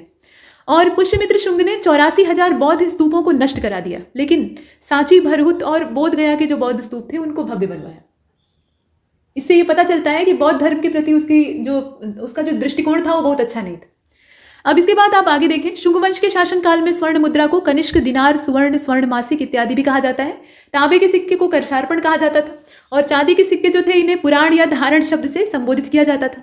इसी समय समाज में भागवत धर्म का उदय होता है और इस काल में लौकिक संस्कृति के पुनरुत्थान में महर्षि पतंजलि का मुख्य योगदान था। इन्होंने महाभाष्य लिखा था और महाभाष्य पे तमाम जो अन्य साहित्यकार थे उन्होंने टीकाएं लिखी, इससे संस्कृत भाषा का उन्नयन हुआ। शुंगकालीन वास्तुशिल्प के उत्कृष्ट नमूने बोधगया से प्राप्त होते हैं और बोधगया का जो विशाल मंदिर है उसके चारों ओर एक छोटी सी पाषाण वेदिका मिलती है जो कि शुंग वंश के ही शासनकाल में बनी थी। यहाँ तक हमने कुछ चीज़ों को देखा। बिहार के मध्यकालीन इतिहास को देख लेते हैं, तो पाल वंश को देख लेते हैं। पाल वंश में यहाँ चर्चा अगर शुरू करें तो उत्तर भारत में हर्षवर्धन के पतन और बंगाल क्षेत्र में शशांक के पतन के बाद बिहार बंगाल क्षेत्र में एक शक्तिशाली वंश उभर कर सामने आता है जो कि था पाल वंश। गोपाल इसके संस्थापक थे और उन्हीं के नाम पे इसे पाल वंश कहा गया। 750 से लेकर 770 ईस्वी तक ये शासन करते हैं। हालांकि बहुत लंबा शासन तो नहीं था, लेकिन जितना भी था वो प्रभावशाली था। बंगाल के सामंतों और आम जनता के द्वारा गोपाल को शासक चुना गया था, मतलब समर्थन से ये शासक बना था। तिब्बती इतिहासकार तारानाथ के हिसाब से गोपाल पुंड्रवर्धन यानी बंगाल बोगरा जिला के क्षत्रिय कुल से संबंध रखते थे और इसने बिहार में अपना शासन शीघ्र ही फैला लिया। मतलब बंगाल से फैलते फैलते बिहार, मतलब पूरा जो ये प्रांत है इसमें अधिकार कर लेते हैं। गोपाल के बाद धर्मपाल ये 770 से लेकर 810 तक शासक बनते हैं और इसने 8वीं शताब्दी के अंतिम चतुर्थांश में यानी जो आखिरी चौथाई हिस्सा था उसमें कन्नौज पर आक्रमण किया था और इस चक्र युद्ध को कन्नौज का शासक, यहाँ पे कुछ और चीज़ें आप देख रहे हैं, मतलब 8वीं शताब्दी के अंतिम चतुर्थांश में कन्नौज पर आक्रमण किया और चक्र युद्ध को कन्नौज का शासक नियुक्त करके एक भव्य दरबार का आयोजन किया। और ये जो समय है ना, मतलब हर्षवर्धन के जीवन काल के आसपास वाला और हर्षवर्धन के बाद वाला जो समय है, कन्नौज काफी समृद्ध नगर के तौर पर सामने आया और त्रिकोणीय संघर्ष का शिकार बन गया। यहाँ पर बहुत सारे शासकों की दृष्टि थी, तो पाल भी उसमें शामिल थे। संघर्ष जो त्रिकोणीय संघर्ष हो रहा था।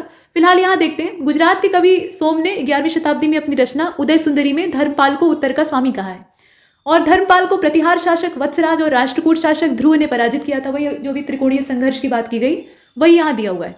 अरबी यात्री सुलेमान ने राष्ट्रकूट और प्रतिहार वंश के सभी शासकों में देवपाल को सर्वश्रेष्ठ बताया। देवपाल की जब मृत्यु हो जाती है तो उसके बाद मिहिर भोज और महेंद्रपाल के शासनकाल में प्रतिहारों ने पूर्वी उत्तर प्रदेश और बिहार के अधिकांश क्षेत्रों पर अधिकार कर लिया था और 11वीं शताब्दी में महिपाल पहला राजा बनता है जिसने कि पाल वंश का दोबारा एक बार फिर से गठन किया, तो इसीलिए इसे द्वितीय संस्थापक कहा जाता है। मतलब बिखरते हुए साम्राज्य को एक बार समेटने का प्रयास किया। महिपाल ने समस्त बंगाल और मगध के क्षेत्रों पर अधिकार कर लिया, लेकिन दुर्भाग्य यह है कि उसके बाद वाले जो उत्तराधिकारी हैं वो उतने योग्य सिद्ध नहीं होते हैं। रामपाल की मृत्यु के बाद, अब यहाँ आप आगे देखें, रामपाल की मृत्यु के बाद गढ़वालों ने भी बिहार में शाहाबाद और गया तक अपने साम्राज्य का विस्तार किया था और सेन शासकों विजय सेन और बंगाल सेन ने भी अपनी सत्ता का विस्तार करते हुए गया के पूर्व तक अपना जो कब्जा है उसको बनाकर रखा था। इसी समय तुर्कों का हमला होता है और बिहार में 12वीं शताब्दी के अंत तक जो तुर्कों का आक्रमण है वो शुरू हो जाता है और ये बिहार के वास्तविक विनाश का मुख्य कारण बनता है। पाल शासक बौद्ध धर्म के अनुयायी थे। आपने देखा ना, बहुत सारे बौद्ध विहार और ग्राम इत्यादि दान में दिए जाते हैं। इन्होंने शैक्षणिक संस्थाओं को काफ़ी ज़्यादा प्रश्रय दिया, मतलब शिक्षा के ये समर्थक थे। विक्रमशिला महाविहार की स्थापना धर्मपाल ने की थी और उसी ने नालंदा महाविहार को पोषित करने के लिए 200 ग्राम जो थे वो उपहार स्वरूप दिए थे। ओदंतपुरी और जगदल विश्वविद्यालय भी पाल वंश के ही शासनकाल में स्थापित होते हैं। तिब्बत से पालों के घनिष्ठ संबंध थे, मतलब बौद्ध जो मतावलंबी थे। बौद्ध विद्वानों में शांत रक्षित और आतिश दीपांकर ये सब तिब्बत मतलब इसी काल में तिब्बत गए थे। और बख्तियार खिलजी के जो अभियान थे उसके बाद नालंदा महाविहार में शिक्षा प्राप्ति के लिए बौद्ध भिक्षु रामास्वामी तिब्बत से बिहार आए थे। तो इस तरह की चीज़ें आप देख रहे हैं। कर्नाट वंश को देख लेते हैं। तो भारत पर तुर्क आक्रमण 2 चरणों में होता है। पहला तो महमूद गजनबी का था और दूसरा गोरी का था। तो गजनबी का जो आक्रमण था वो लूटपाट के उद्देश्य से था। गोरी का जो आक्रमण था वो शासन स्थापित करने के उद्देश्य से था, मतलब साम्राज्य विस्तार करना उसका उद्देश्य था। अब इस समय बिहार का शासक रामपाल था और रामपाल के समय में गंगा का जो उत्तरी मैदान है उसमें तिरहुत क्षेत्र जो था, तिरहुत वाला पूरा इलाका, उसमें कर्नाट वंश का उदय होता है और इसका संस्थापक नान्यदेव था। यहाँ राजा का नाम आप याद रखेंगे, ये आप देख रहे हैं। और 11वीं सदी में मिथिला के शासक नान्यदेव का सिमराओं से प्राप्त एक पाषाण लेख मिलता है जिसमें कि कर्नाट वंश की स्थापना उसने की थी, ऐसा दिखाया जाता है। इस वंश की जानकारी दरभंगा जिले के भीत भगवानपुर से प्राप्त जो मालदेव का लेख है वहां से प्राप्त होती है। आगे बढ़ते हैं।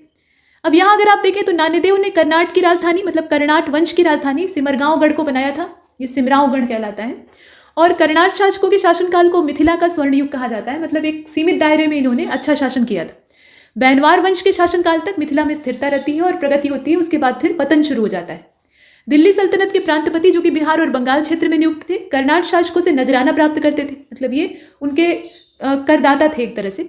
और इस क्षेत्र का अधिकार गयासुद्दीन तुगलक के बंगाल अभियान के क्रम में होता है और इस समय तिरहुत का शासक हरि सिंह देव था। तुर्क सेना के आक्रमण का वह सामना नहीं कर पाया है और उसके बाद मतलब छोटी सी सेना थी, तो ऐसे में ये क्या करता है, जो नेपाल की तराई है वहां पलायन कर जाता है। इस प्रकार से उत्तरी और मध्य बिहार के क्षेत्रों का आपस में विलय हो जाता है। कर्नाट वंश का अंतिम शासक हरि सिंह था और 1378 का जो समय है वहां तक आते आते कर्नाट वंश का पूरी तरह से अंत हो जाता है। हरि सिंह देव एक महान समाज सुधारक के रूप में सक्रिय थे और पंजी प्रबंध का विकास इसी के समय में होता है। चंद्रेश्वर हरि सिंह के मंत्री और महामत्तक संधि विग्राहिक थे। ये संधि विग्राहिक जो होते थे ये आपस में जो युद्ध या संधियां होती थी उनके वार्तालाप को नियंत्रित करते थे। और विद्यापति के पिता राजा गणेश्वर के सभापति और राजमंत्री थे, मतलब जो महाकवि विद्यापति को आप देखते हैं ना, उनकी रसप्रिया और तमाम जो रचनाएं हैं, तो उनके जो पिता थे वो राजा गणेश्वर के दरबारी कवि थे, मतलब ये राज सभा पंडित का मतलब वही है। और इन्होंने गंगा भक्ति और तरंगिणी नाम की जो पुस्तक है उसकी रचना की थी। अभी बंगाल के सेन वंश को देख लेते हैं। तो पाल वंश का जब पतन होता है तो उसके बाद सामंत सेन के नेतृत्व में सेन वंश की स्थापना होती है और सामंत सेन पालों के अधीन एक सामंत था, मतलब यहाँ नाम है सामंत सेन, तो इसका जो मूल नाम जो मतलब जो भी रहा उससे कोई फर्क नहीं पड़ता है, क्योंकि ये सामंत था इसलिए इसे सामंत सेन कहा जाने लगता है।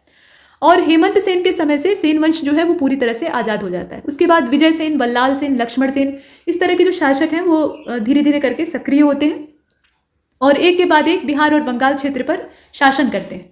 और विजय सेन इस पूरे राजवंश का सबसे शक्तिशाली शासक था। विजय सेन की जानकारी देवपाड़ा जो बंगाल का ताम्रपत्र लेख है वहां से प्राप्त होती है। विजय सेन ने कर्नाट वंश के शासक नान्यदेव को पराजित किया था और यह शैव धर्म का अनुयायी था। इसने दान सागर और अद्भुत सागर नाम की 2 पुस्तकों की भी रचना की थी। लक्ष्मण सेन इस वंश का अंतिम शासक था और गीत गोविंद के लेखक जयदेव ये लक्ष्मण सेन के ही दरबारी थे। लक्ष्मण सेन ये वैष्णव धर्म का अनुयायी था और जब हमला होने वाला होता है तुर्कों का बंगाल के इस हिस्से पर, तो लक्ष्मण सेन उस समय अनुष्ठान में बिजी रहते हैं, मतलब अनुष्ठान करके ये देवता को प्रसन्न कर रहे होते हैं कि देवता जो है वो साम्राज्य की रक्षा करेंगे। तो पुरुषार्थ का अभाव था और सेन शासक ने अपनी राजधानी नदिया और लखनौती में स्थापित की थी। सेन शासकों ने गया तक के जो क्षेत्र हैं उनको जीत लिया था, जिसमें कि गढ़वाल और मतलब गढ़वाल वंश का जो पूरा क्षेत्र था उसके साथ इनका संघर्ष होता है। उसमें खासतौर पर गोविंद पाल के साथ इनका संघर्ष होता है। जिस समय बिहार बंगाल क्षेत्र में लक्ष्मण सेन का शासन था उस समय तुर्क मोहम्मद गोरी का सेनापति बख्तियार खिलजी, इसका सैन्य अभियान पूर्वी भारत में बिहार बंगाल तक चला था और बख्तियार खिलजी जो है ये लक्ष्मण सेन को पराजित करके इस क्षेत्र को तुर्कों के अधीन कर देता है और लक्ष्मण सेन यहाँ से पलायन कर जाता है। अब बिहार पर जो तुर्क आक्रमण होते हैं उनकी बात कर लेते हैं। तो बिहार में मोहम्मद गोरी के 3 सेनापति विजय अभियान चला रहे थे। इसमें एक सेनापति इख्तियारुद्दीन बख्तियार खिलजी, इसने सबसे पहले बिहार में 1198 में ओदंतपुरी, जो बिहार शरीफ बाद में नाम रख देते हैं, तो ओदंतपुरी को जीत लिया था और वहाँ स्थित एक शिक्षण संस्थान नालंदा, मतलब एक शिक्षण संस्थान यानी प्रतिष्ठित शिक्षण संस्थान नालंदा विश्वविद्यालय को जलाकर नष्ट कर दिया था। वहाँ की जितनी पुस्तक प्रतियाँ थी उनको ऐसे जिल्द खोल खोल के ऐसे सड़कों पर बिखेर दिया गया और सरेआम आग लगवा दी गई। मतलब इतना विभत्स से क्रूरता जो है वो कम ही देखने के लिए मिलती। और देखिए इसके साथ साथ मोहम्मद बिन बख्तियार खिलजी पूर्वी भारत में बिहार बंगाल तक अपना अभियान चला रहा था, और बख्तियार खिलजी को गाजी इख्तियार के नाम से, मतलब काफिरों को मारने वाला, कहा जाता है। और बिहार में तुर्क सत्ता की स्थापना का श्रेय बख्तियार खिलजी को दिया जाता है। जिस समय बख्तियार खिलजी बिहार बंगाल क्षेत्र पर हमला कर रहा था, उस समय सेन वंश का शासक लक्ष्मण सेन था, और ये बंगाल का दुर्भाग्य था, क्योंकि लक्ष्मण सेन जो था वो भगोड़ा था। मतलब उसने पहले तो पर्याप्त मात्रा में सैन्य व्यवस्था को मजबूत नहीं किया जब उसे तुर्कों के आक्रमण का अंदेशा था। नहीं तो बंगाल ऐसा हिस्सा था कि वहां घुसने के बाद ज्यादातर शासक वहां उलझ जाते थे, वहां से निकल नहीं पाते थे। तो ऐसी स्थिति में वो चाहता तो वहां की जो सामरिक स्थिति थी उसका फायदा उठा सकता था, लेकिन उसने हिम्मत नहीं दिखाई। अब इसके बाद आप देखें कि लक्ष्मण सेन और पाल वंश का शासक इंद्रद्युम्न पाल, इन दोनों ने ही इसका विरोध किया था, लेकिन ये टिक नहीं पाए। और 1203 से लेकर 1204 में लक्ष्मण सेन की राजधानी नदिया पर आक्रमण किया गया और उसे हरा दिया गया। बख्तियार खिलजी ने बिहार और बंगाल के क्षेत्रों को जीतकर एक प्रांत के रूप में संगठित किया और लखनौती को राजधानी के रूप में स्थापित किया। बिहार ये लक्ष्मणपुर था, इसका नाम लखनौती कर दिया गया। अब इसके बाद आप देखें कि बख्तियार खिलजी की स्थापना बख्तियार खिलजी की हत्या अली मर्दान खिलजी के द्वारा 1206 में कर दी गई। और बख्तियार खिलजी के बाद इस क्षेत्र में मोहम्मद गोरी का अन्य सेनापति कुतुबुद्दीन ऐबक अपना शासन, मतलब वो सम्राट बन ही गया था, तो उन्होंने अपना शासन स्थापित कर लिया। 1206 में जब मोहम्मद गोरी की मृत्यु हो जाती है तो उसके बाद कुतुबुद्दीन ऐबक ने दिल्ली में स्वतंत्र तुर्क सत्ता की स्थापना की और इसे दिल्ली सल्तनत के नाम से जाना गया। बिहार बंगाल का क्षेत्र बख्तियार खिलजी की मृत्यु के बाद प्रत्यक्ष अप्रत्यक्ष रूप से दिल्ली सल्तनत के अधीन आ गया, और दिल्ली सल्तनत की स्थापना के साथ ही पूर्व मध्यकाल की समाप्ति हो गई और मूल जो मध्यकाल का समय है वो शुरू हो जाता है। तो अभी मध्यकाल में क्या स्थिति रहती है उसको देखते हैं। मध्यकाल में बहुत ही बुरी स्थिति रहती है, सिवाय शेर शाह सूरी का थोड़ा सा जो समय था उसको छोड़कर। तो अब देखते हैं, यहाँ 1206 में बख्तियार खिलजी की मृत्यु होती है और कुतुबुद्दीन ऐबक ने उत्तरी भारत में स्वतंत्र राज्य की स्थापना की, जिसमें कि बिहार भी शामिल था। कुतुबुद्दीन ऐबक के साथ संघर्ष जो था उसमें पूरी तरह से ये प्रांत उलझा हुआ था, और भौगोलिक दूरी और परिवहन की सुविधा के अभाव के कारण कुतुबुद्दीन ऐबक बिहार और बंगाल पर बहुत ज़्यादा ध्यान नहीं दे पाता था। दिल्ली और आसपास के क्षेत्रों में स्थानीय शासन और मोहम्मद गोरी के जो अन्य उत्तराधिकारी थे उसमें यहाँ पे यलदौज और कुबाचा हैं, वो स्थिति का लाभ उठाकर जो स्थानीय सामंत होते थे, मतलब कुबाचा और यलदौज जो थे ये कुतुबुद्दीन ऐबक के रास्ते का रोड़ा थे, क्योंकि मोहम्मद गोरी का अपना कोई पुत्र नहीं था, इसके पास हजारों गुलाम थे, और उन गुलामों में से कुछ जो थे वो बहुत ही योग्य थे, जैसे कि कुतुबुद्दीन ऐबक, यलदौज और कुबाचा। तो इस तरह के जो प्रतिद्वंदी थे इसके साथ कुतुबुद्दीन ऐबक को संघर्ष करना पड़ा, क्योंकि अकेले यही उत्तराधिकारी नहीं था, वो सब भी उतने ही हकदार थे। तो ऐसी स्थिति में ये संघर्ष में ही ज़्यादा समय उलझा रह गया, तो इसलिए ये बिहार और बंगाल वाला जो सुदूर प्रांत इसके लिए था उस पर ज़्यादा ध्यान नहीं दे पाया, ये आपने देखा। और इसका फ़ायदा ये होता है कि जो स्थानीय सामंत या जो थोड़े पावरफुल लोग हैं वो अपना स्वतंत्र होने की कोशिश करते हैं, और ऐसी स्थिति में बंगाल के शासकों ने बार बार बिहार पर हमला किया और अपनी स्थिति मजबूत कर ली। बिहार के सुल्तानों के खिलाफ विद्रोह होते रहे, और बिहार का क्षेत्र दिल्ली के तुर्क शासकों, बंगाल के शासक और बिहार के स्थानीय शासकों के बीच में खींचातानी में फंसा रहा। मतलब इसका डेवलपमेंट क्या होता है, यहाँ तबाही मची हुई थी, सिर्फ ये युद्ध का मैदान बन गया। अब इसके बाद आगे देखते हैं। कुतुबुद्दीन ऐबक के बाद इल्तुतमिश 1210 से लेकर 1236, इसके समय में 1211 में गयासुद्दीन ने बंगाल पर अपनी स्वतंत्र सत्ता स्थापित कर ली और बिहार का जो तिरहुत क्षेत्र है वहाँ से कर वसूली शुरू कर दी, मतलब वहाँ पर भी अपना अधिकार कर चुका था। और 1225 में दिल्ली में इल्तुतमिश की स्थिति काफ़ी ज़्यादा मजबूत हो गई थी और उसने बिहार पर अपना अधिकार करके प्रशासक वहाँ नियुक्त कर दिया। बंगाल के शासक गयासुद्दीन को पराजित करके बिहार से बाहर फेंक दिया, ये एक काम किया जाता है। उसके बाद इल्तुतमिश ने बंगाल के विद्रोह को कुचलने के लिए अभियान चलाया और बंगाल के शासक हिसाबुद्दीन को पराजित करके बिहार और बंगाल दो अलग अलग सूबों का गठन किया ताकि प्रशासन अच्छे से चल पाए। इल्तुतमिश के वापस लौटने के बाद उसके उत्तराधिकारी बिहार पर शासन कायम नहीं कर पाए, क्योंकि ये बड़ा क्षेत्र था, इसको ऐसे ही कंट्रोल में करना इतना आसान नहीं था। और फिर एक बार विद्रोह जो है वो शुरू हो जाते हैं। फिर बलबन का समय आता है। इल्तुतमिश के बाद उसके जितने भी उत्तराधिकारी होते हैं वो दल चालीसा के शिकार बन जाते हैं, मतलब रजिया जैसी योग्य शासिका जो है वो भी टिक नहीं पाती और बाकी तो निकम्मे रहते हैं। और अंत में दल चालीसा का ही जो एक शक्तिशाली गुलाम था बलबन, वो रूल करने के लिए आता है।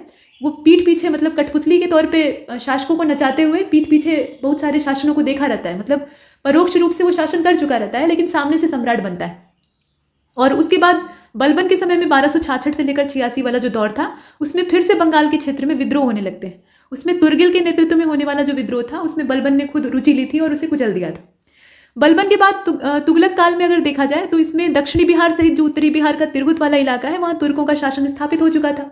और बिहार क्षेत्र में तुगलक वंश की स्थापना और प्रशासन की जानकारी ये हमें जो हजरत सरफुद्दीन याहिया मनेरी की रचना है मलफूजात और मनाकिबुल असामिया इसको कहा जाता है, इन दोनों से प्राप्त होती है। और तिरहुत क्षेत्र में तुगलक कालीन सिक्के भी पाए जाते हैं।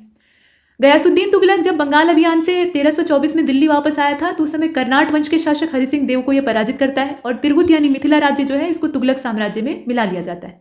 और इसका नाम भागलपुर रख दिया जाता है।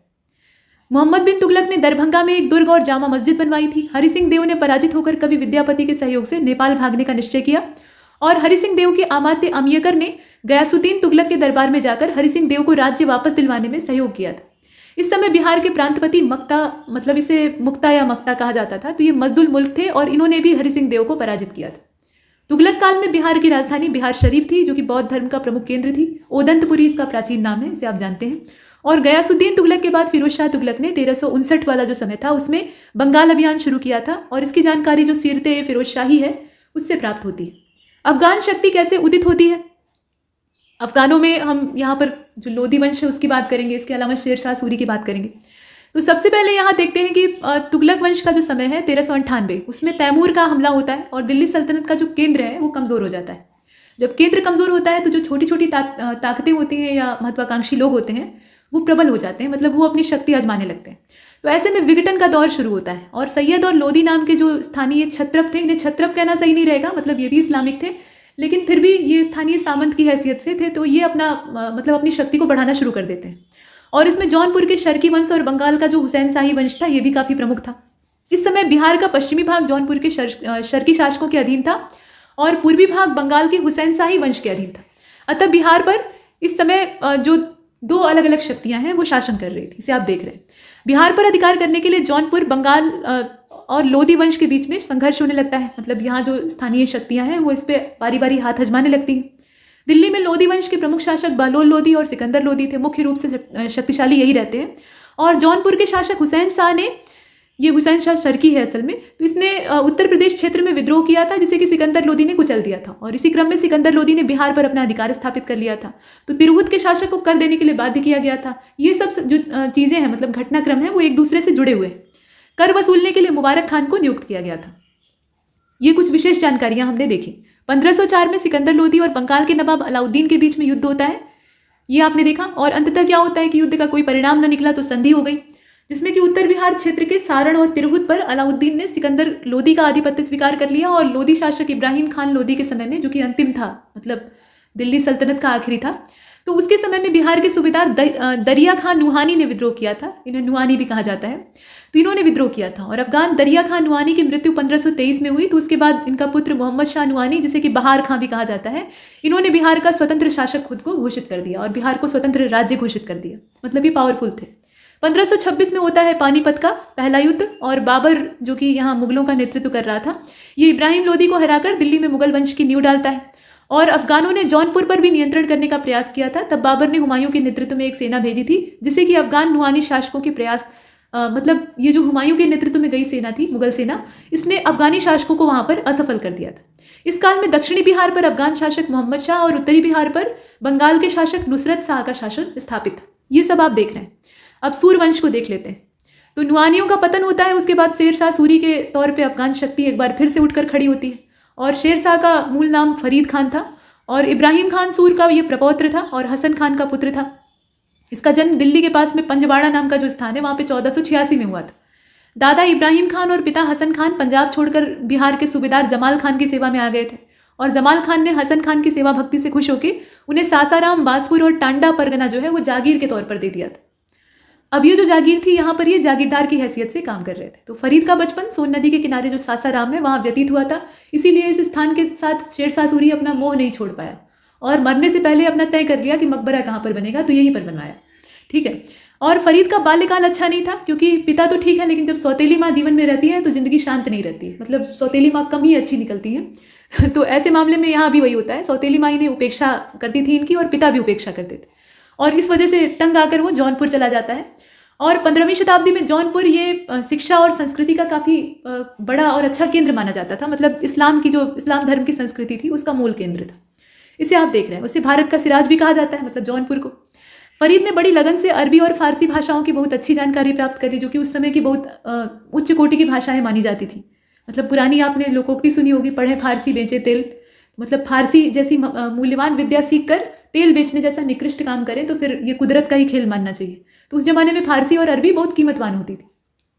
अब यहाँ आप देखें कि जमाल खां जो थे वो इसके गुणों से प्रभावित होकर पिता हसन खान से एक समझौता कराने में इसे मदद करते हैं, मतलब हसन खान के साथ इनका समझौता होता है और इसमें हस्तक्षेप किसका रहता है? जमाल खान का रहता है। हसन खान ने अपने पुत्र फरीद खान को सासाराम की जागीर ये 1497 में सौंप दी थी और फरीद खान ने 1497 से लेकर 1518 तक सासाराम की जागीर को बड़ी ही योग्यता से संभाला था और प्रशासन व्यवस्था को सुव्यवस्थित करने में सफल रहा था। उसने विद्रोही जमींदारों को पराजित करके लोगों को सुख सुविधाएं देने का हर संभव प्रयास किया।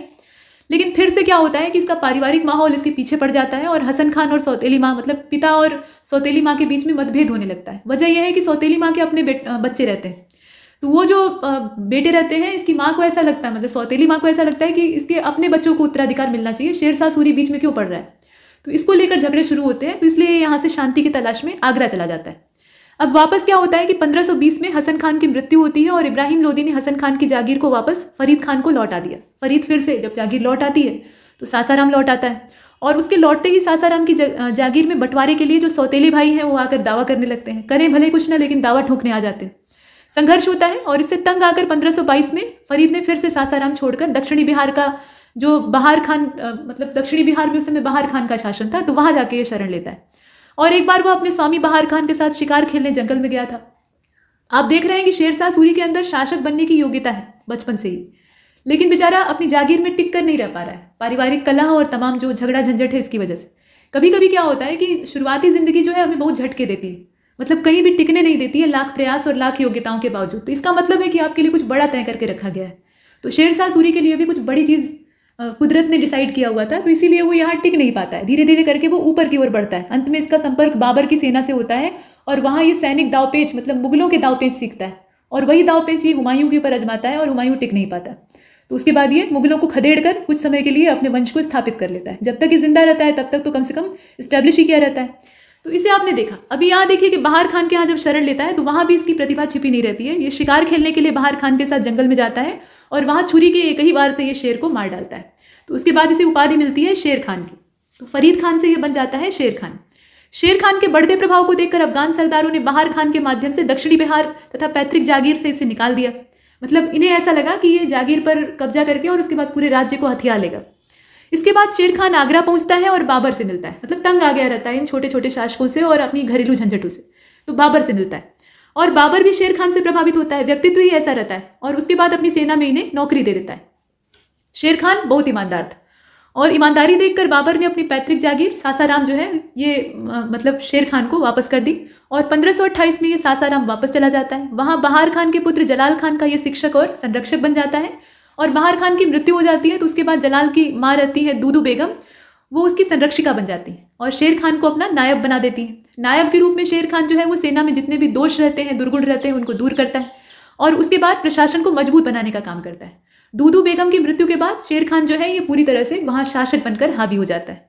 तो कब्जा करने की मंशा से नहीं आता है, बड़ी ही स्वामी भक्ति के साथ सेवा करता है। जब उसे लगता है कि अब अवसर है, मतलब अब शासन को अपने हाथ में ले लेना चाहिए, तब जाकर वो लेता है। इसके बाद आप देखें शेर खान के प्रभाव को देखते हुए लोहानी सरदारों ने जलाल खान को सेना संभालने के लिए उकसाया। जलाल खान ने बंगाल के सूबेदार नुसरत खान से सहायता मांगी। चूंकि जलाल खान जो था ये वास्तविक उत्तराधिकारी था, तो इसको लोग उकसाते हैं कि तुम राजा हो वास्तविक रूप से, तो वो शासक क्यों बना है। तो ऐसे में फिर इसके मन में राजा बनने की ख्वाहिश जगती है, तो ये नुसरत खान से मदद मांगता है, मतलब नुसरत शाह से मदद मांगता है जो कि बंगाल का सूबेदार था। और नुसरत शाह जो है ये जलाल की सहायता करने के लिए बिहार आता है, लेकिन अब जो है शेर खान बहुत शक्तिशाली हो गए हैं, तो उसके हाथ इन्हें हारना पड़ता है। और इस विद्रोह के बाद जलाल खान तथा लोहानी सरदार सभी नुसरत शाह के साथ बंगाल चले जाते हैं। यहाँ उनका टिकने का कोई मतलब नहीं रहता है। इस प्रकार से शेर खान वास्तविक रूप से बिहार का राजा बन जाता है। हजरत ए आला की पदवी ये धारण करता है। 1530 में शेर खान ने चुनार के पूर्व सूबेदार ताज खान की विधवा लाड़ मल्लिका से विवाह किया, जिसके कारण उसे आर्थिक और सैन्य शक्ति प्रचुर मात्रा में प्राप्त होती है और चुनार के दुर्ग की रक्षा के लिए इसने अपने पुत्र कुतुब खान को तैनात किया। बाबर की जब मृत्यु होती है 1530 में, तो हुमायूं दिल्ली का शासक बनता है। बाबर के अंदर महत्वाकांक्षा थी और आक्रामकता थी, लेकिन हुमायूं के अंदर उदारता रहती है बाबर की तुलना में। तो ये क्या करता है कि अपने भाइयों में परंपरा के तौर पर साम्राज्य का वितरण कर देता है और ये उसकी सबसे बड़ी भूल रहती है। इससे मुगल साम्राज्य का जो केंद्रीकृत स्वरूप रहता है, जो कि बाबर के समय में रहता है, वो बिखर जाता है और यहाँ से मुगल साम्राज्य कमजोर पड़ने लगता है। तो ऐसे में फिर होता क्या है, तो आप देखिए कि चुनारगढ़ पर आक्रमण करने के लिए बाबर की मृत्यु के बाद हुमायूं जो है वो एक बड़ी सेना भेजता है। मतलब उसे ऐसी न्यूज़ मिलती है कि चुनार में कुछ षड्यंत्र हो रहा है। शेर खान ने अपनी राजनीतिक दूरदर्शिता का परिचय दिया और कहा कि वहाँ जो उसका मतलब किले का संरक्षक था, इसका पुत्र कुतुब शाह, उसको ये कहता है कि कुतुब खान असल में इसका नाम था, तो अपने पुत्र कुतुब खान को यह आदेश देता है कि अभी के लिए तुम आत्मसमर्पण कर दो। तो सरेंडर कर देता है वो। और कुतुब खान के आत्मसमर्पण के बाद हुमायूं ने आसान शर्तों पर शेर खान के साथ संधि कर ली और वापस चला गया। तो इससे होता क्या है कि हुमायूं जो है वो संतुष्ट हो जाता है कि अब तो ये लोग संधि कर चुके हैं, यानी हमारे दबदबे से डर गए, जबकि ऐसा होता नहीं है। हमारे दबदबे से डर गए और अब मुझे इस क्षेत्र से निश्चिंत हो जाना चाहिए। तो वो अगले कई वर्षों तक इधर रुख नहीं करता है। अब शेर शाह के पास एक मौका रहता है, तो चुनारगढ़ भी बच जाता है और एक छोटी सी संधि करनी पड़ती है। मुगल कालीन जो बिहार था उसकी बात कर लेते हैं। तो यहाँ अगर देखा जाए तो भारत में मुगल राजवंश की स्थापना का श्रेय तैमूर लंग और चंगेज खां के जो वंशज था, यहाँ जहीरुद्दीन मोहम्मद बाबर का नाम लिया जाता है, तो उसको दिया जाता है। मतलब ये पिता और माता की ओर से अगर देखा जाए तो तैमूर और चंगेज के वंशज के तौर पर दिखाई देता है। तो मुगल जो थे वो तैमूर और चंगेज खान के वंशज माने जाते हैं। 1526 में पानीपत का जो पहला युद्ध होता है, इसमें इब्राहिम लोदी, जो कि लोदी वंश का अंतिम शासक रहता है और दिल्ली सल्तनत का भी अंतिम शासक रहता है, उसको हराकर, मतलब युद्ध में ही वो मारा जाता है। तो उसको हराकर और मारकर बाबर जो है वो यहाँ मुगल वंश की नींव डालता है और भारत में एक बड़े भूभाग का राजा बन जाता है। बिहार में सुल्तान मोहम्मद शाह नुहानी और फार्मूली कबीलों के जो सरदार रहते हैं वो इससे चैलेंज करते हैं और अपना सैनिक अभियान जब बाबर चलाता है तो उस दौरान 1529 में बिहार के बक्सर नाम के स्थान पर फार्मूली सरदारों को आत्मसमर्पण करने के लिए विवश करता है और मुर्शीद इराकी को बंगाल का दीवान नियुक्त कर देता है। 27 अप्रैल 1529 को मुनेर सरदारों को पराजित करके बाबर सेना में मुनेर सरदारों को भी पराजित करता है। तो कुल मिलाकर विद्रोहों को ये दबा देता है। और शेर शाह ने बाबर की सेना के साथ मिलकर काम किया था। आपने देखा ना कि फाइनली जब सब तरफ से वो निराश हो जाता है तो बाबर के पास जाता है और वहाँ बाबर इसके व्यक्तित्व से प्रभावित होता है। आगरा में भेंट होती है और उसके बाद इसे अपनी सेना में रखता है और इसकी ईमानदारी से बहुत खुश होता है।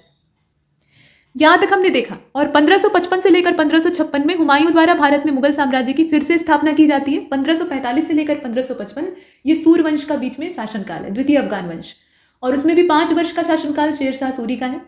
और ये जो पूरा दौर था इसमें शेर शाह सूरी जो है, मतलब 1545 में जो कालिंजर युद्ध होता है उसमें इसकी मतलब उक्ता नाम का आग्नेयास्त्र चलाते वक्त मृत्यु हो जाती है। तो उसके बाद जो इसके उत्तराधिकारी हैं वो उतने योग्य नहीं सिद्ध होते और इस वजह से ये सूरवंश जो है वो स्थायी नहीं रह पाता है। तो ये आपने देखा। कुल मिलाकर हुमायूं वापसी करता है और वास्तव में भारत में मुगल प्रशासन का जो संस्थापक है वो अकबर को माना जाता है, क्योंकि हुमायूं वापसी करता है उसके बाद बहुत दिन तक जीवित नहीं रह पाता है।